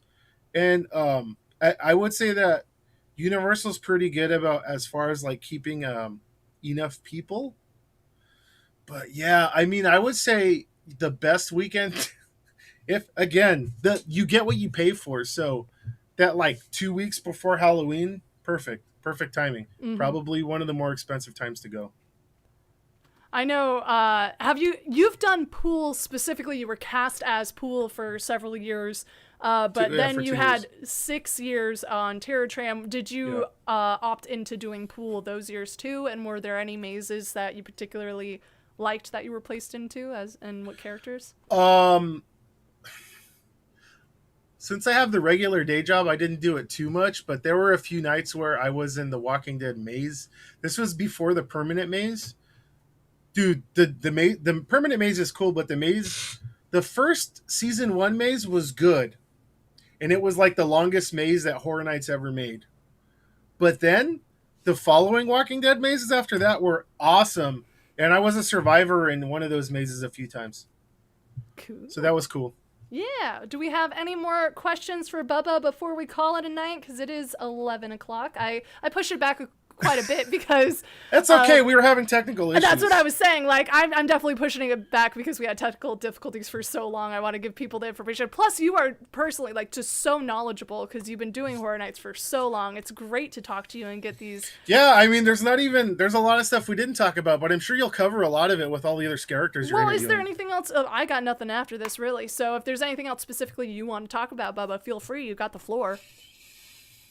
I don't know. I would just say I really like working at Horror Nights. I've never worked at Knott's. I've never worked at other haunts. It depends what you want. As a Scareactor, Universal is very, very, very structured. Mm-hmm. It's corporate. It's Comcast, NBC, Universal. I mean, it's a conglomerate now. They own DreamWorks. I mean, it's all that stuff's there. And you will also have to be in AGVA to work for Universal. You have to join a union. You have to join the you union. have to pay the dues. Mm-hmm. You have to get your hearing tested. Well, there you'll get your hearing tested there. There's It's pretty easy of a test, orientation. so, yeah. There's academy. There's, so there's a lot of structure. So if you're the type of person that's like, well, I want to get creative with my character, well, then you need to go work somewhere else. Like, straight up. Like, if you want to use your voice in any way, you got to go somewhere else because... You got to go somewhere else. Yeah, Universal, you're not allowed to talk. You're not allowed to touch the guests. You are cast as the one character, and that is your role. You will get very comfortable in that. But other places, you'll be different characters, different nights. So do your research on haunts and what you want as a Scareactor. If you're okay with the structure, then go to Universal. It's great quality. Some people have a lot of complaints, but I feel like a lot of those people are going to complain anywhere they work. Trust me, the way they treat us, it's great compared to the other places. We get breaks, we get water, we get snacks, we get access to hot food, discounted food. We can get wrapped if we want to. Yeah, you can get wrapped with K-tape. There's restrooms that are always accessible. You got doubles. You're not going to be on set for like 9 out of the 10 hours. Like, you know what I mean? If you get hurt, there is a nurse that works at Universal. There's an occupational health office at Universal. And if you get hurt, they will take you to the hospital. Like, they take care of us. Yeah, it's great. Kyle, I thought we were going to get scared during the hearing test. Not going to lie. LOL.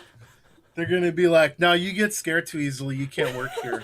Oh, you jumped at that. Oh, you can't work here anymore. I go through the mazes. Like I said, there's a lot of things that have changed through the years. And I will say that there's a lot that I liked about the earlier days, like 2009 to before the bigger company bought Universal. But it's still good. Like, I hear people working at other haunts and they're like, yeah, I got one break. Like, you know what I mean? Well, that was me working up at San Francisco. I got 1 10-minute break and I was working there for like 8 hours.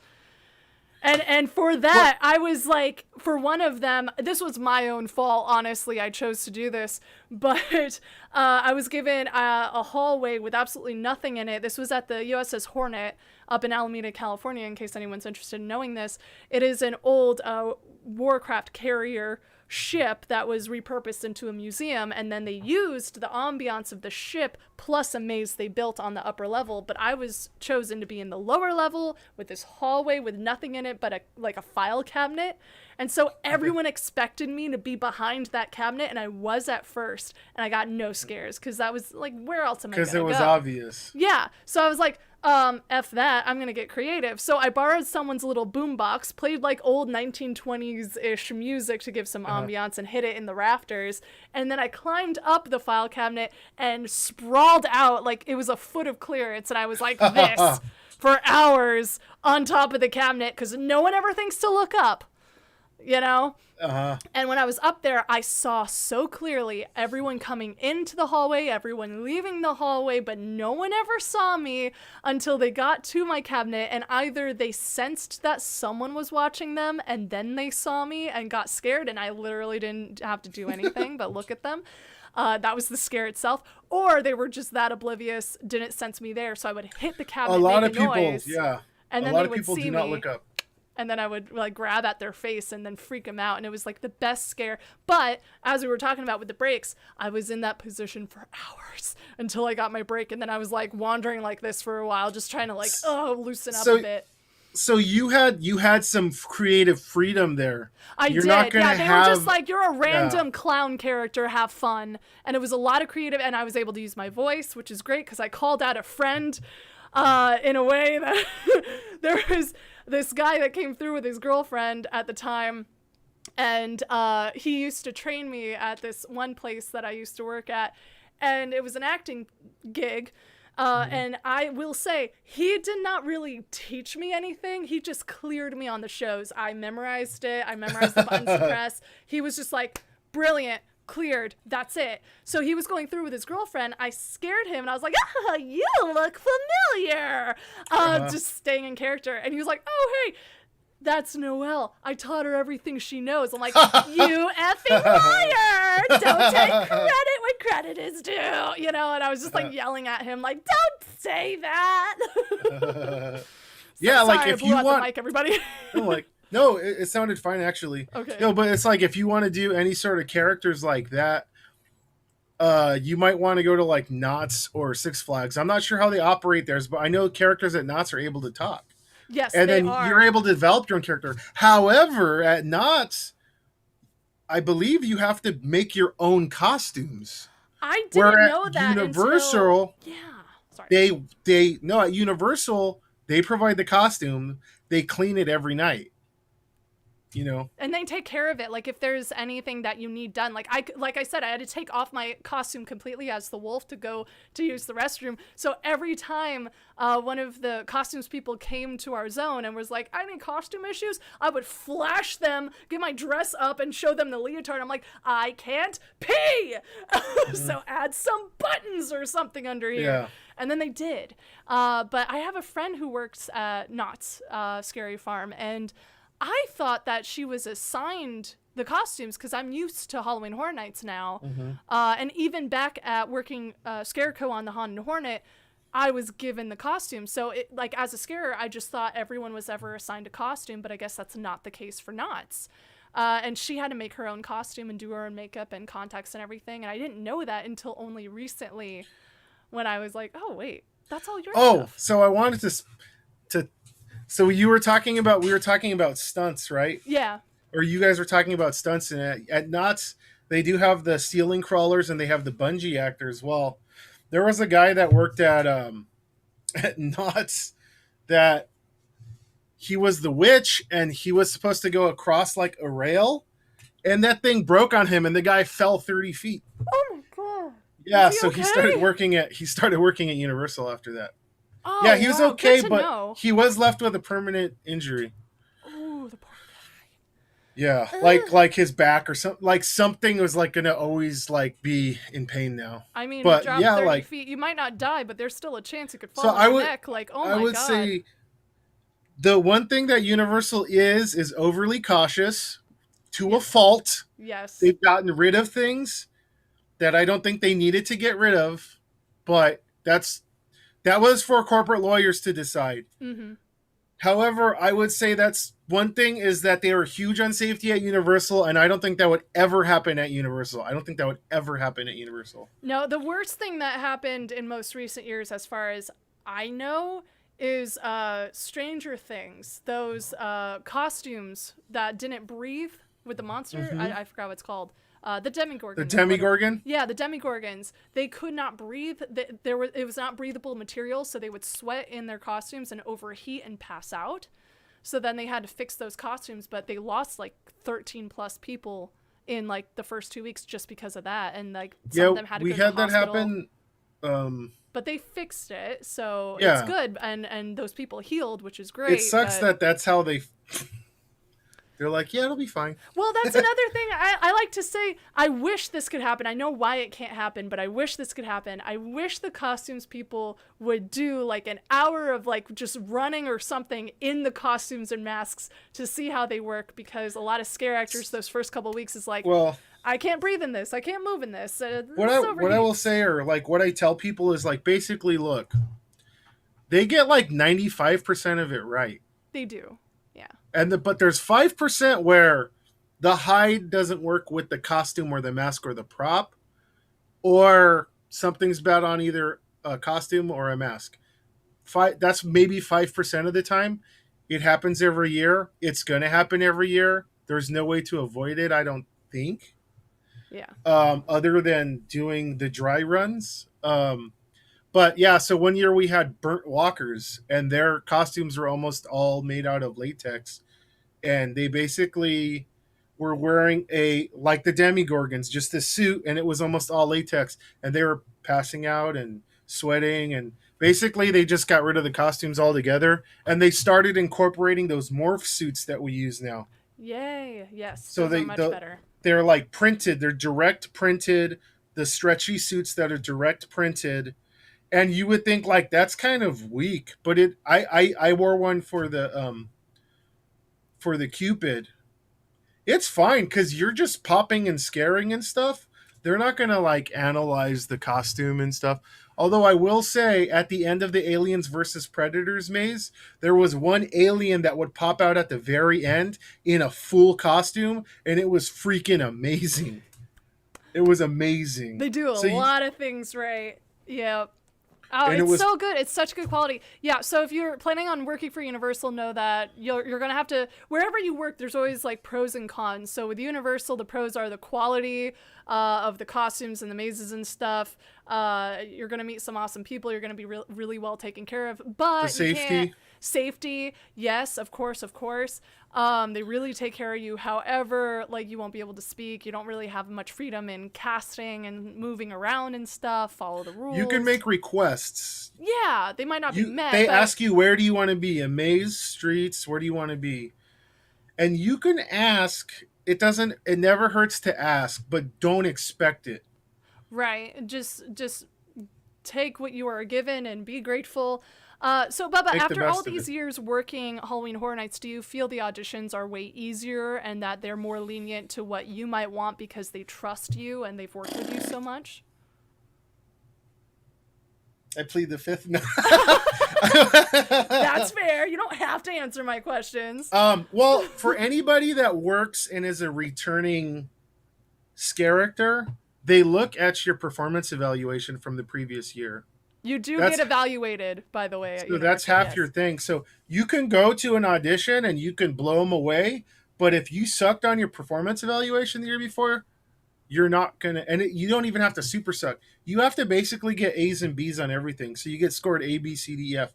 You can't see your scores either, but dude, just don't be a pain in the butt. Do what you're told. Have fun. Make the best of it. Don't be difficult. Stop getting hurt.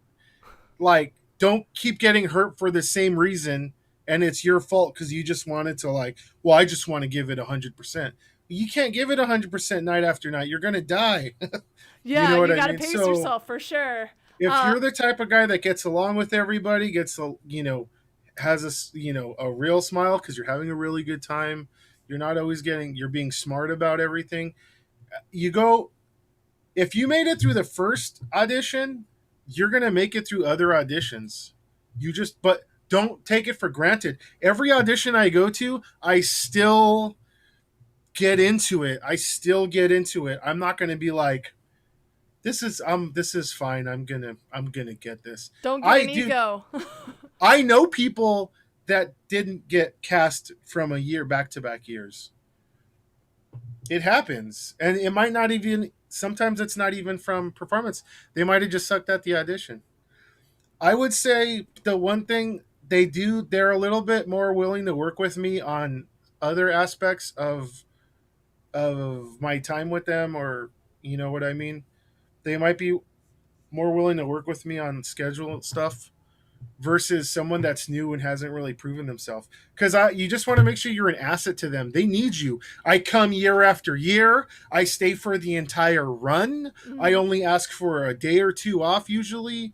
But with my new, for 2 days off that 1 year 2018, one because I was groped aggressively that one time, and I talked about it in a YouTube video, and I was like, I can't deal with this. You need I'm some taking a day time. off. Yeah. And You need a two, personal when my day. grandma died. So I hope that's a good enough reason. I'm honestly Right. really scared about my evaluations, because that first year I knew I got like all A's because I was friends with my supervisor, and he like whispered it to me. He was like, yeah, you got really good evaluations. I'm like, thank you. And then the next year, I feel like I was a pain in the butt, I gotta say, because I kept getting touched, I kept getting incident reports, and I kept asking, like, coming off set early just because my mask was scratching my nose and making it bleed, and I was like, I'm sorry, I can't get on set you all had the time. if you had a physical something to show them, it's like, look at my nose scratch, can we fix? And I just kept asking for, like, costume fixes all the time, and I don't know. But they want to work with you. They want to make sure you're comfortable because they don't want you to see them if you get hurt. True. You know I was just worried about being a pain in the butt and complaining all the time. It's like, I'm sorry. There's people that I know that they went to from one role to the other, and then they complained about almost every role that they were in. Those are the kinds of people that might not get, rehired. That's the kind of crap that I'm like, take it easy, man. Yeah, like, just appreciate what you're giving, because it could be way worse. They take care of us. All right, any other questions for Bubba in the chat before we call this a night? Because I think we got a lot of talking. And you gave us so much good information. Thank you so much, Bubba. Yeah, I hope it was interesting. I talk a lot. There's even a lot of stuff I didn't talk about, so I hope it was interesting. Well, if you come up with other stuff you want to talk about and you want to have another interview in, like, November, I'm down, because I'm scheduling more interviews for November. I got October all booked up, which is amazing. It's going to be awesome. Yeah, and then I got up until, like, through the first week of November booked up already with other Scareactors. So there's a lot more to come. If you guys are interested in the chat, I will have more interviews this Wednesday. So in 2 days, I have 2 other Scareactors lined up. I'm going to confirm with them tomorrow that they're still down to talk with me. But the times are always going to be Mondays, Wednesdays, Saturdays, at 8 p.m. Pacific Standard Time and 9:15-ish Pacific Standard Time. There's no real end time depending on how they're feeling, I'm feeling, all that stuff. But I definitely pushed the time a little later today because we had so much technical difficulties, which I will hopefully fix for Wednesday. We'll find out. I'm still learning how to do Streamlabs and stuff. So thank you so much, Bubba, for your patience with that and everyone here for that. But yeah, it looks like we are good on questions. So, Bubba, any closing statements? Anything you want to promote, like your social media or anything? No, I mean, yeah, feel free to follow me on, like, all the socials, the Bubba Master, Twitch, Twitter, Instagram, all that stuff. I play in some bands. I play in a ska core band called Viernes 13, which is Friday the 13th in Spanish. So it's Viernes 13. I also play in the Untouchables, which is a ska band from, like, the 80s. And so, yeah, the Bubba Master everywhere. And thank you so much, Noelle, for having me. Yeah, thank you for being here. And all I'm going to jump off this, but you take over. I will take over. Thank you so much, Bubba. And thank you, everyone in the chat, for joining me. This has been Scareactor Stories, where I interview fellow scare actors about their experiences, giving advice, talking fun times. And I hope that we entertained you tonight. If you're interested, I also go live on Twitch Tuesdays, 8 p.m. Pacific Standard Time, where I do a Scare Actor Plays Horror series. I will be playing Phasmophobia tomorrow with my boyfriend Glenn and his friend, possibly another friend too, depending on their schedule. So just be patient, go roll with the punches. You know, I'm still learning things and technology hates me, so you know how it goes. Also, Wednesday, 8 p.m. Pacific Standard Time on YouTube here, I will be interviewing more scare actors and telling about their unique experiences with scare acting. If you're interested in being a scare actor yourself, please join, ask some questions. We love to talk about scare acting because it's one of our favorite things to do. Thank you all so much for being on here. Streaming on Twitch tomorrow. Yes, I am. 8 p.m. Pacific Standard Time. I always have to say that because I don't know where people are. But yes, thank you so much for being here. Follow me on social media. If you don't follow me here on YouTube, please do. These are going to be regular interviews, regular streams, Mondays, Wednesdays, and Saturdays. talking to fellow Scareactors. I also upload my streams on Twitch after I edit them down into a more interesting like highlights sometimes with a beginning and end card. So if you're interested in my Let's Plays, that's also here on YouTube. And I've made some of my own Scareactor stories and tips and tricks videos on YouTube. So if you are interested in scaring yourself, I already have those up there. Feel free to check those out. But yes, so many more fun stories to come. So follow me here on YouTube. Follow me on Twitch if you're interested in the games too. Follow me on Instagram. That is where I update most up-to-date live stream updates. Lots of updates. I post to my Instagram stories whether there are any technical issues and I have to postpone or delay anything or need to cancel live streams. So that is where you're going to get those updates. Please follow me on Instagram to know what is up and up. But yeah, thank you all so much for joining, and I will see you in the next stream. Bye!